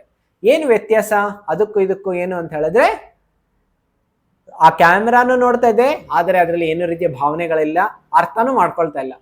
ನಾನು ಅದಕ್ಕೆ ಬೈದ್ರು ಏನು ಅನ್ನೋದಿಲ್ಲ. ಆದ್ರೆ ಜನರಿಗೆ ಯಾರು ಕೇಳ್ತಾ ಇರ್ತಾರಲ್ಲ, ಅವರಿಗೆ ನಾನು ಹೇಳಿದೆಲ್ಲ ತಿಳಿತಾ ಇದೆ, ತಿಳ್ಕೊಳ್ತಾ ಇದ್ದಾರೆ, ಆಮೇಲೆ ಅರ್ಥ ಮಾಡ್ಕೊಳ್ತಾ ಇದ್ದಾರೆ, ಪ್ರಶ್ನೆಯನ್ನು ಕೇಳ್ತಾರೆ. ಕೆಲವು ಸಲ ಬೇಜಾರಾಗ್ಬಿಟ್ರೆ ನಿದ್ದೆನೂ ಮಾಡ್ಬಿಡ್ತಾರೆ. ಆದ್ರೆ ಕ್ಯಾಮ್ರಾ ಏನು ಮಾಡೋದಿಲ್ಲ, ಅದು ಹಾಗೇ ಇರುತ್ತೆ. ಅದಕ್ಕೋಸ್ಕರ ಆ ಪ್ರಜ್ಞೆ ಎಲ್ಲಿಂದ ಬರ್ತಾ ಇದೆ ಅಂತ ಹೇಳಿ ಆತ್ಮದಿಂದ ಬರ್ತಾ ಇದೆ. ಆತ್ಮ ಇದೆ ಇಲ್ಲ ಅಂತ ಹೇಳಿ ಯಾವುದರಿಂದ ಗೊತ್ತಾಗತ್ತೆ? ಶಾಸ್ತ್ರದಿಂದ ಗೊತ್ತಾಗತ್ತೆ, ಭಗವದ್ಗೀತೆಯಿಂದ ಗೊತ್ತಾಗತ್ತೆ. ಅದಕ್ಕೋಸ್ಕರ ನಾವು ಹಿಂದೆನೇ ಚರ್ಚೆ ಮಾಡಿದ್ವಿ, ನಮ್ಮ ಜ್ಞಾನದ ಆಧಾರ ಯಾವ್ದಿರಬೇಕು. ನೋಡಿ, ನಾವು ಕಣ್ಣಿನಿಂದ ನೋಡೋದಕ್ಕಾಗೋದಿಲ್ಲ, ಕಣ್ಣಿನಿಂದ ಎಷ್ಟೊಂದು ಜಗತ್ತಿನಲ್ಲಿ ನೋಡೋದಕ್ಕಾಗ್ತಾ ಇಲ್ಲ. ಕೆಲವ್ರು ಕೇಳ್ಬೋದು, ಈಗ ಆತ್ಮವನ್ನ ಹೇಗೆ ತಿಳ್ಕೊಳ್ಳೋದು, ನಾನು ನೋಡೇ ಇಲ್ಲ. ಆದ್ರೆ ನಾವು ನಮ್ಮ ಕಣ್ಣಿಂದ ಎಷ್ಟೋ ವಸ್ತುಗಳನ್ನ ನೋಡಿಲ್ಲ, ಆದ್ರೂ ನಾವು ಅದನ್ನ ಇದೆ ಅಂತ ಒಪ್ಕೊಳ್ತೀವಿ, ಹೌದಲ್ಲ? ಈಗ ಕೆಲವು ಬಾರಿ ಹೇಳ್ಬೋದು, ಗಾಂಧಿ ಇದಾನೆ ಅಂತ ಯಾರು ನೋಡಿದ್ದಾರೆ? ಈಗಿನ ಜನರೇಷನ್ ಅಲ್ಲಿ ಯಾರು ನೋಡೇ ಇಲ್ಲ. ಹಾಗಿದ್ದಾರೆ ಇದ್ರು ಅಂತ ಹೆಂಗ್ ಒಪ್ಕೊಳ್ಳೋದು? ಹಿಂದೆ ಪುರಾವೆ ಇದೆ, ಪ್ರೂಫ್ಸ್ ಇದೆ, ಅದರಿಂದ ನಮ್ಗೆ ಗೊತ್ತಾಗುತ್ತೆ. ಅದೇ ರೀತಿ ನಮಗೆ ಕೆಲವು ವಸ್ತುಗಳನ್ನ ನಾವು ನೋಡಿರೋದಿಲ್ಲ, ಆದ್ರೂ ಅದರ ಆಧಾರವನ್ನ ನಾವು ಶಾಸ್ತ್ರದಿಂದ ತಿಳ್ಕೊಳ್ಬಹುದು. ಅದಕ್ಕೋಸ್ಕರ ಭಗವದ್ಗೀತೆಯಲ್ಲಿ 2ನೇ ಅಧ್ಯಾಯದಲ್ಲಿ ಕೃಷ್ಣ ಹೇಳ್ತಾ ಇದ್ದಾರೆ, ಅವಿನಾಶಿ ತು ತದ್ವಿಧಿ ಏನ ಸರ್ವಂ ಇದಂ ತತಂ ವಿನಾಶಂ ಅವ್ಯಯಸ್ಯಾಸ್ಯ ನ ಕಶ್ಚಿತ್ ಕರ್ತುಂ ಅರ್ಹತಿ. ನೋಡಿ, ದೇಹವನ್ನು ಯಾವುದು ವ್ಯಾಪಿಸಿದೆಯೋ ಅದು ಅವಿನಾಶ, ಎಂದು ನೀನು ತಿಳಿಯಬೇಕು ಅರ್ಜುನ. ನಾಶವಿಲ್ಲದ ಆತ್ಮವನ್ನು ಯಾರೂ ನಾಶ ಮಾಡಲಾರರು. ಅಂದರೆ ಆತ್ಮಕ್ಕೆ ನಾಶ ಅನ್ನುವಂಥದ್ದಿಲ್ಲ. ಅದು ಶರೀರದ ಎಲ್ಲಾ ಭಾಗಗಳಲ್ಲಿ ಅದು ಪ್ರಸರಿಸಿಕೊಂಡಿದೆ. ಆತ್ಮ ಒಂದು ಭಾಗದಲ್ಲಿದೆ, ಆದರೆ ಅದರ ಪ್ರಜ್ಞೆ ಎಲ್ಲಾ ಕಡೆನೂ ಇದೆ. ಅದಷ್ಟೇ ಅಲ್ಲ, ಈಗ ಆತ್ಮದ ಅಸ್ತಿತ್ವವನ್ನು ಅರ್ಥ ಮಾಡ್ಕೊಳ್ಳೋದು ಹೇಗೆ? ಅದಕ್ಕೋಸ್ಕರ ಹೇಳ್ತಾರೆ, ಆತ್ಮ ಒಂದು ಹೇಗೆ ಸೂರ್ಯ ಆಕಾಶದಲ್ಲಿ ಒಂದು ಸ್ಥಾನದಲ್ಲಿದ್ದಾನೆ, ಆ ಒಂದು ಸ್ಥಾನದಲ್ಲಿ ಇಟ್ಕೊಂಡು ಎಲ್ಲಾ ಕಡೆ ಅವನೇನ್ ಮಾಡ್ತಾ ಇದ್ದಾನೆ, ಬೆಳಕು ಮತ್ತೆ ಉಷ್ಣವನ್ನ ಎಲ್ಲಾ ಕಡೆ ಸಂಪೂರ್ಣ ಜಗತ್ತಿಗೆ ಅವನು ಪ್ರಸರಿಸ್ತಾ ಇದ್ದಾನೆ. ಸ್ಥಾನ ಇರೋದೊಂದು, ಆದ್ರೆ ಸೂರ್ಯನ ಕಿರಣ ಇಲ್ಲೂ ಇದೆ, ಎಲ್ಲಾ ಕಡೆನೂ ಬರ್ತಾ ಇದೆ. ಅದ್ ಹೇಗೆ? ಅದೇ ರೀತಿ ಆತ್ಮನೂ ಅಷ್ಟೇ. ಆತ್ಮ ಇರೋದು ಹೃದಯದ ಭಾಗದಲ್ಲಿ, ಆದರೆ ಅದರ ಪ್ರಜ್ಞೆ ಶರೀರದ ಎಲ್ಲಾ ಕಡೆನೂ ಅದು ಹರಡ್ಕೊಂಡಿದೆ. ಅದೇ ರೀತಿ ನಾವು ಆತ್ಮದ ಬಗ್ಗೆ ತಿಳ್ಕೊಳ್ಬೇಕು ಅಂತ ಹೇಳಿದ್ರೆ ನಾವು ನೇರ ತಿಳ್ಕೊಳ್ಳೋದಕ್ಕಾಗೋದಿಲ್ಲ, ಅದರ ಪ್ರಜ್ಞೆಯ ಮೂಲಕ ತಿಳ್ಕೊಳ್ಬೋದು. ಈಗ ನೋಡ್ಬೋದು, ತಲೆನಲ್ಲಿ ಸ್ವಲ್ಪ ಏನಾದ್ರೂ ಏಟು ಬಿದ್ದರೆ ನಮಗೆ ನೋವಾಗತ್ತೆ, ಆದ್ರೆ ಆತ್ಮ ಇಲ್ಲಿಲ್ಲ, ತಲೆನಲ್ಲಿಲ್ಲ, ಹೃದಯದ ಭಾಗದಲ್ಲಿದೆ. ಆದ್ರೆ ಇಲ್ಲಿ ಹೇಗಾದ್ರೂ ಮಾಡಿದ್ರೆ ಏಕೆ ನೋವು ಬರುತ್ತೆ? ಇಲ್ಲ, ಬೆರಳಿನ ಕೊನೆ ಭಾಗದಲ್ಲಿ ಒಂದು ಸಣ್ಣ, ನಾವು ನೇಲ್ ಕಟ್ ಮಾಡ್ತಾ ಇರ್ತೇವೆ, ಉಗುರು ಕಟ್ ಮಾಡ್ತಾ ಇರುವಾಗ ಸ್ವಲ್ಪ ಹೆಚ್ಚು ಕಟ್ ಮಾಡ್ಬಿಡ್ತೀವಿ, ಎಷ್ಟು ನೋವಾಗತ್ತೆ. ಯಾಕೆ ನೋವಾಗ್ತಾ ಇದೆ? ಪ್ರಜ್ಞೆ ಇದೆ, ಅದಕ್ಕೋಸ್ಕರ ನೋವಾಗ್ತಾ ಇದೆ. ಕೂದಲನ್ನ ಕಟ್ ಮಾಡ್ತೀವಿ, ನೋವಾಗೋದಿಲ್ಲ. ಯಾಕೆಂದ್ರೆ ಅದು ಶರೀರದಿಂದ ಆಚೆ ಬಂದ್ಬಿಟ್ಟಿದೆ. ಯಾವಾಗ ಶರೀರದ ಒಳಗಡೆ ಇರುತ್ತೆ ಅಲ್ಲಿಯ ತನಕ ಮಾತ್ರ ಅದು ನೋವಾಗುತ್ತೆ, ಶರೀರದ ಆಚೆ ಬಂದ್ಮೇಲೆ ಅದ್ರ ನೋವಿಲ್ಲ. ಅದೇ ರೀತಿ ಹೇಳ್ತಾರೆ ನೋವು. ಈಗ ನಮ್ಮ ಪ್ರಶ್ನೆಗೆ ಯಾರಾದ್ರೂ ಕೇಳಿದ್ರೆ ನೀವು ಯಾರು ಅಂತ ಹೇಳಿದ್ರೆ ನಮ್ಮ ಉತ್ತರ ಏನು? ನಾನು ಶರೀರ ಅಲ್ಲ, ಆತ್ಮ. ನಾವು ಈ ಶರೀರ ಅಲ್ಲ. ಶರೀರ ಭೌತಿಕ ವಸ್ತುಗಳಿಂದಾಗಿದೆ. ಶರೀರ ಇದು ಡೆಡ್ ಬಾಡಿ, ಈಗಲೂ ಡೆಡ್ ಬಾಡಿನೇ, ಆದ್ರೆ ಎಲ್ಲಿ ತನಕ ಆತ್ಮ ಇರುತ್ತೆ ಅಲ್ಲಿ ತನಕ ಅದು ಲಿವಿಂಗ್ ಬಾಡಿ. ಅದಾದ್ಮೇಲೆ ಇದು naturally it was dead and it will continue to be dead. ಈ ರೀತಿ. ಈಗ ಆತ್ಮದ ಲಕ್ಷಣಗಳೆಲ್ಲ ಏನು? ಮೊದಲನೇದು, ಆತ್ಮ ಅಂತಾರೆ ಅದು ಶಾಶ್ವತವಾಗಿದೆ. ನ ಜಾಯತೆ ಮ್ರಿಯತೆ ವಾ ಕದಾಚಿನ್ ನಾಯಂ ಭೂತ್ವಾ ಭವಿತಾ ವಾ ನ ಭೂಯಃ ಆಜೋ ನಿತ್ಯಂ ಶಾಶ್ವತೋಯಂ ಪುರಾಣೋ ನ ಹನ್ಯತೆ ಹನ್ಯಮಾನೇ ಶರೀರೇ. ಇದರಲ್ಲಿ ಕೃಷ್ಣ ಭಗವದ್ಗೀತೆಯಲ್ಲಿ ಹೇಳ್ತಾ ಇದ್ದಾರೆ, ನ ಜಾಯತೆ ಮ್ರಿಯತೆ ವಾ ಕದಾಚಿನ್, ಆತ್ಮ ಅನ್ನೋದಕ್ಕೆ ಹುಟ್ಟು ಇಲ್ಲ, ಸಾವು ಇಲ್ಲ. ನಾಯಂ ಭೂತ್ವಾ ಭವಿತಾ ವಾ ನ ಭೂಯಃ, ಅದು ಭವಿಷ್ಯದಲ್ಲಿ ಹಿಂದೆ ಎಲ್ಲೂ ಯಾವಾಗಲೂ ಹುಟ್ಟಿಲ್ಲ, ಈಗಲೂ ಹುಟ್ಟಿ ಬರೋದಿಲ್ಲ, ಮುಂದೆನೂ ಹುಟ್ಟೋದಿಲ್ಲ. ಅಂತ ಹೇಳಿದ್ರೆ ಶರೀರ ಯಾವಾಗಲೂ ನಾಶವಾಗೋದು, ಆತ್ಮ ಯಾವಾಗಲೂ ಶಾಶ್ವತವಾಗಿರೋದು. ಅಜೋ ನಿತ್ಯಂ, ಇದಕ್ಕೆ ಜನ್ಮ ಅನ್ನೋಂಥದ್ದಿಲ್ಲ, ನಿತ್ಯವಾಗಿದೆ, ಶಾಶ್ವತವಾಗಿದೆ ಮತ್ತು ಇದು ಪುರಾತನವಾಗಿದೆ. ಇದು ಶರೀರ ನಾಶ ಆದಾಗ ಇದು ಆತ್ಮ ನಾಶ ಆಗೋದಿಲ್ಲ. ಶರೀರ ಸುಟ್ಬಿಡ್ಬೋದು, ಶರೀರವನ್ನ ಕತ್ತರಿಸ್ಬಿಡ್ಬೋದು, ಆದ್ರೆ ಆತ್ಮವನ್ನ ಕತ್ತರಿಸೋದಕ್ಕೆ ಸಾಧ್ಯ ಇಲ್ಲ. ಅದಕ್ಕೋಸ್ಕರ ಒಂದು ದಿನ ಸಾಕ್ರೆಟಿಸ್ ಅವರೊಬ್ಬರು ಗ್ರೀಕ್ ಫಿಲಾಸಫರ್ ಆಗಿದ್ರು. ಅವ್ರಿಗೆ ಹೇಳಿದ್ರು, ಅವರಿಗೆ ನೇಣು ಹಾಕುವಂತ ಶಿಕ್ಷೆ ಕೊಟ್ಬಿಟ್ರು. ಆಗ ಕೊನೆಯನ್ನೆಲ್ಲ ಅವ್ರಿಗೆ ಕೇಳಿದ್ರು, ನಿಮ್ಮ ಅಂತಿಮ ಇಚ್ಛೆ ಏನು ಅಂತ. ಆಗ ಅವ್ರು ಹೇಳ್ತಾ ಇದ್ರು, ನನಗೆ ನೀವು ಕೊಡ್ತಾ ಇರೋ ನೇಣು ಶಿಕ್ಷೆಯಿಂದ ಏನು ಭಯ ಇಲ್ಲ. ಅವ್ರು ಹೇಳ್ತಾ ಇದ್ರು, ನೀವು ನನ್ನ ಶರೀರವನ್ನ ನಾಶ ಮಾಡ್ಬೋದು, ಆದ್ರೆ ನಾನು ನಾಶ ಆಗೋದಿಲ್ಲ, ನಾನು ಯಾವಾಗಲೂ ಇರ್ತೀನಿ. ಈ ರೀತಿ ಅವ್ರು ಹೇಳ್ತಾ ಇದ್ರು. ಅಂದ್ರೆ ಅವರು ಆತ್ಮದ ಸಾಕ್ಷಾತ್ಕಾರ ಮಾಡ್ಕೊಂಡಿದ್ರು. ಆತ್ಮ ಎಂಬುದು ನಾಶರಹಿತ. ನೈನಂ ಛಿಂದಂತಿ ಶಸ್ತ್ರಾಣಿ ನೈನಂ ದಹತಿ ಪಾವಕಃ ನ ಚೈನಂ ಕ್ಲೇದಯಂತ್ಯಾಪೋ ನ ಶೋಷಯತಿ ಮಾರುತಃ. ಅದಕ್ಕೋಸ್ಕರ ಹೇಳ್ತಾರೆ, ನಾವು ಶರೀರವನ್ನ ಕತ್ತರಿಸ್ಬೋದು, ಆದ್ರೆ ಆತ್ಮವನ್ನ ಕತ್ತರಿಸೋದಕ್ಕೆ ಸಾಧ್ಯ ಇಲ್ಲ. ನೈನಂ ದಹತಿ ಪಾವಕಃ, ನಾವು ಶರೀರವನ್ನ ಸುಡ್ಬೋದು, ಆತ್ಮವನ್ನ ಸುಡೋದಕ್ಕೆ ಸಾಧ್ಯ ಇಲ್ಲ. ನ ಚೈನಂ ಕ್ಲೇದಯಂತ್ಯಾಪೋ, ನಾವು ನೀರಿನಿಂದ ಬಟ್ಟೆಯನ್ನ ನೆನೆಸ್ಬೋದು, ನಾವು ನಮ್ಮ ಚರ್ಮವನ್ನ ನಾವು ತೇವಾಗಿ ಮಾಡಿಸ್ಕೊಳ್ಬೋದು, ಆದ್ರೆ ಆತ್ಮ ಯಾವಾಗಲೂ ಆ ರೀತಿ ಆಗೋದಿಲ್ಲ. ನ ಶೋಷಯತಿ ಮಾರುತಃ, ಇದು ಆತ್ಮ ಯಾವಾಗಲೂ ಗಾಳಿಯಿಂದ ಒಣಗೋಗ್ಬಿಡೋದಿಲ್ಲ. ಆತ್ಮ ಮತ್ತೊಂದು ಶಾಶ್ವತ ಕಾಲಕ್ಕೆ ಅದು ವ್ಯಕ್ತಿಯ ಸ್ವರೂಪ ಇದೆ. ಕೆಲವು ಬಾರಿ ಹೇಳ್ತಾರೆ, ಆತ್ಮ ಅಂತ ಹೇಳಿದ್ರೆ ಅದೇನು ಒಂದು ಶಕ್ತಿ ಅಷ್ಟೇನಾ, ಅದಕ್ಕೂ ರೂಪ ಅನ್ನುವಂಥದ್ದು ಇದೆಯೋ ಇಲ್ವೋ, ಅದಕ್ಕೊಂದು ವ್ಯಕ್ತಿತ್ವ ಅನ್ನುವಂಥದ್ದು ಇದೆಯೋ ಇಲ್ವೋ, ಅದು ಹೇಗೆ ಗೊತ್ತಾಗುತ್ತೆ? ಅದಕ್ಕೋಸ್ಕರ ಭಗವದ್ಗೀತೆಯಲ್ಲಿ ಭಗವಂತ ಹೇಳ್ತಾ ಇದ್ದಾರೆ, ನ ತ್ವೇವಾಹಂ ಜಾತು ನಾಸಂ ನ ತ್ವಂ ನೇಮೇ ಜನಾಧಿಪಾಃ ನ ಚೈವನ ಭವಿಷ್ಯಾಮಃ ಸರ್ವೇ ವಯಂ ಅತಃ ಪರಂ. ಭಗವಂತ ಹೇಳ್ತಾ ಇದ್ದಾರೆ, ಈ ರಣರಂಗದಲ್ಲಿ ಕಾಣಿಸ್ಕೊಳ್ತಾ ಇದೀರಲ್ಲ, ಎಷ್ಟೊಂದು ರಾಜರೆಲ್ಲರೂ ಇದ್ದಾರೆ. ನಾನಿದ್ದೀನಿ ಮತ್ತು ಅರ್ಜುನ ನೀನು ಇದೆಯಾ, ಮತ್ತೆ ಎಷ್ಟೊಂದು ರಾಜರೆಲ್ಲರೂ ಇದ್ದಾರೆ. ನಾವೆಲ್ಲರೂ ಭೂತಕಾಲದಲ್ಲಿನೂ ವಾಸ ಮಾಡ್ತಾ ಇದ್ವಿ, ಈಗಲೂ ಇದ್ದೀವಿ, ಮತ್ತೆ ಮುಂದೆನೂ ಇದ್ದೇ ಇರ್ತೀವಿ. ನಮ್ಮದು ನಾಶ ಅನ್ನುವಂಥದ್ದಿಲ್ಲ.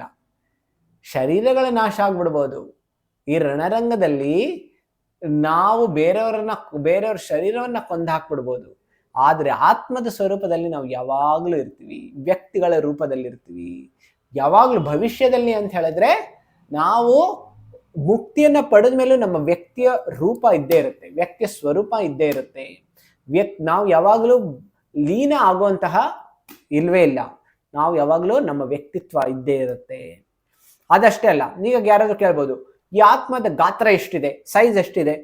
ಈಗ ನೋಡಿ, ಅದಕ್ಕೋಸ್ಕರ ಹೇಳ್ತಾರೆ, ಈ ಶ್ವೇತಾಶ್ವತರ ಉಪನಿಷತ್ತಿನಲ್ಲಿ ಈ ಶ್ಲೋಕ ಬರುತ್ತೆ. ಬಾಲಾಗ್ರ ಶತಭಾಗಸ್ಯ ಶತಧಾ ಕಲ್ಪಿತಸ್ಯ ಚ ಭಾಗೋ ಜೀವ ಸ ವಿಜ್ಞೇಯ ಸಚ ಅನಂತಾಯ ಕಲ್ಪತೆ. ಇದರಲ್ಲಿ ಹೇಳ್ತಾರೆ, ನಮ್ಮ ತಲೆಯ ಕೂದಲೇನೋ ಇದೆಯಲ್ಲ, ಆ ತಲೆಯ ಕೂದಲಿನ ಮುಂಭಾಗ ಅದನ್ನ 10,000 ಭಾಗಗಳನ್ನಾಗಿ ಮಾಡಿ, ಆ 10,000 ಭಾಗಗಳಲ್ಲಿ ಒಂದು ಭಾಗ ಹೇಳುತ್ತೆ ಅದು ಆತ್ಮದ ಸೈಜ್ ಅಂತ ಹೇಳ್ತಿದ್ದಾರೆ. ಎಷ್ಟು ಕಣ್ಣಿಗೆ ಕಾಣಿಸೋದೇ ಇಲ್ಲ. ಹೇಳ್ತಾರೆ ಅಷ್ಟು ಆತ್ಮದ ಗಾತ್ರ ಇದೆ ಅಂತ ಹೇಳ್ತಾ ಇದ್ದಾರೆ. ಅಂತ ಹೇಳಿದ್ರೆ ಆತ್ಮವನ್ನ ನಾವು ನಮ್ಮ ಕಣ್ಣಾರೆ ನೋಡೋದಕ್ಕೆ ಸಾಧ್ಯ ಇಲ್ಲ, ಮೈಕ್ರೋಸ್ಕೋಪ್ ಇಂದನೂ ನೋಡೋದಕ್ಕೆ ಸಾಧ್ಯ ಇಲ್ಲ. ಯಾಕೆಂದ್ರೆ ಅದು ಆಧ್ಯಾತ್ಮಿಕ ಚಿತ್ ಕಣ ವಸ್ತು. ಭೌತಿಕ ಕಣಗಳನ್ನ ನಾವು ನೋಡ್ಬಿಡ್ಬೋದು, ಬೇಕಾದ್ರೆ ನ್ಯಾನೋಸ್ಕೋಪ್ ಅಲ್ಲಿ ಇದ್ರೂ ನೋಡ್ಬಿಡ್ಬೋದು. ಆದರೆ ಇದು ಆಧ್ಯಾತ್ಮಿಕ ಕಣ, ಇದನ್ನ ನಾವು ನೋಡೋದಕ್ಕೂ ಸಾಧ್ಯ ಇಲ್ಲ.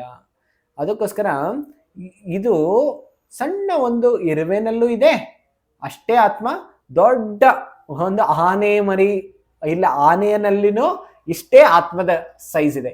ಕೆಲವ್ರು ಹೇಳ್ಬೋದು, ಇಲ್ಲ ಇಲ್ಲ ಸಣ್ಣ ಇರುವೆನಲ್ಲಿ ಆತ್ಮ ಸಣ್ಣದಿದೆ, ದೊಡ್ಡ ಆನೆಯಲ್ಲಿ ದೊಡ್ಡ ಆತ್ಮ ಇದೆ. ಇಲ್ಲ, ಎಲ್ಲಾ ಜೀವಿಗಳು, ಎಲ್ಲ ಆತ್ಮಗಳ ಗಾತ್ರ ಒಂದೇ. ಅವ್ರು ಬೇರೆ ಬೇರೆ ಶರೀರಗಳನ್ನ ಹೊಂದ್ಕೊಂಡಿರ್ಬೋದು. ಅದಷ್ಟೇ ಅಲ್ಲ, ಆತ್ಮ ಒಂದು ಆಶ್ಚರ್ಯಕರವಾಗಿದೆ. ಯಾಕೆ? ಈಗ ನೋಡಿ, ಕೆಲವು ಸಲ ಆಶ್ಚರ್ಯ ಆಗ್ಬಿಡುತ್ತೆ. ಕೆಲವು ನಾವು ಭೂತಗಳ ಬಗ್ಗೆ ಕೇಳ್ತೀವಿ, ಇಲ್ಲ ಕೆಲವು ಸಲ ದೊಡ್ಡ ದೊಡ್ಡ ಪ್ರಾಣಿಗಳಿದೆ, ಆದ್ರೆ ಅವರಲ್ಲಿರೋದು ಸಣ್ಣ ಆತ್ಮನೇ. ಈ ಸಣ್ಣ ಒಂದು ವೈರಸ್ ಅಲ್ಲೂ ಅದೇ ಆತ್ಮ ಇದೆ. ಕೊರೋನಾ ವೈರಸ್ ಅಂತ ಹೇಳ್ತಾರೆ, ಬೇರೆ ಬೇರೆ ವೈರಸ್ ಅಂತ ಹೇಳ್ತಾರೆ, ಆದ್ರೆ ಅವರಲ್ಲೂ ಒಂದೇ ಆತ್ಮ ಇದೆ. ಆಮೇಲೆ ದೊಡ್ಡ ಡೈನೋಸರ್ಸ್ನಲ್ಲೂ ಒಂದೇ ಆತ್ಮ ಇದೆ. ಆಶ್ಚರ್ಯವತ್ ಪಶ್ಯತಿ ಕಶ್ಚಿದೇನಂ ಆಶ್ಚರ್ಯವದ್ ವದತಿ ತಥೈವ ಚಾನ್ಯಃ ಆಶ್ಚರ್ಯವಚ್ಚೈನ ಮನ್ಯ ಶೃಣೋತಿ ಶ್ರುತ್ವಾಪ್ಯೇನಂ ವೇದನ ಚೈವ ಕಶ್ಚಿತ್. ಇದರಲ್ಲಿ ಹೇಳ್ತಾರೆ, ಕೆಲವರು ಯಾರು ಇದನ್ನ ಕೇಳ್ತಾರೆ ಆತ್ಮದ ಬಗ್ಗೆ ಅವರು ಆಶ್ಚರ್ಯ ಪಡ್ತಾರೆ. ಆಮೇಲೆ ಕೆಲವರು ಇದನ್ನ ಆಶ್ಚರ್ಯವಾಗಿ ಇದರ ಬಗ್ಗೆ ಹೇಳ್ತಾರೆ, ಮತ್ತೆ ಕೆಲವರು ಆಶ್ಚರ್ಯವಾಗಿ ಇದರ ಬಗ್ಗೆ ಕೇಳ್ತಾರೆ, ನೋಡ್ತಾರೆ. ಮತ್ತೆ ಕೆಲವರು ಎಷ್ಟೇ ಕೇಳಿದ್ರು ನೋಡಿದ್ರು ಮಾತಾಡಿದ್ರು ಯಾರು ಈ ಆಶ್ಚರ್ಯವಾಗಿರುವಂಥ ಆತ್ಮದ ಬಗ್ಗೆ ಜ್ಞಾನ ಪಡ್ಕೊಳ್ಳೋದಕ್ಕೆ ಸಾಧ್ಯ ಇಲ್ಲ. ಯಾಕೆಂದ್ರೆ ಇದು ಆಧ್ಯಾತ್ಮಿಕ, ನಾವು ಭೌತಿಕ ಬುದ್ಧಿಯಿಂದ ನಾವು ಇದರ ಬಗ್ಗೆ ತಿಳ್ಕೊಳ್ಳೋದಕ್ಕೆ ಸಾಧ್ಯ ಇಲ್ಲ. ಆಮೇಲೆ ಕೆಲವ್ರು ಕೇಳ್ಬೋದು, ಈಗ ಆತ್ಮ ಯಾವ್ದ್ರಿಂದ ಆಗಿದೆ? ಹಾಗಿದ್ರೆ ನೀವು ಹೇಳ್ತಾ ಇದ್ರಿ ಚಿತ್ ಕಣ ವಸ್ತು ಯಾವ್ದ್ರಿಂದ ಆಗಿದೆ? ಇದು ನಮಗೆ ಗೊತ್ತಾಯ್ತು, ನಮ್ಮ ಶರೀರ ಆಗಿದೆ, ಮೂಳೆ ಮಾಂಸ ರಕ್ತ ಇದರಿಂದ. ಆತ್ಮ ಯಾವ್ದ್ರಿಂದ ಆಗಿದೆ? ಈ 3 ವಸ್ತುಗಳಿಂದ ಆಗಿದೆ. ತಾವೆಲ್ಲರೂ ನೋಡ್ತಾ ಇರ್ಬೋದು, ಸತ್, ಚಿತ್ ಮತ್ತು ಆನಂದ.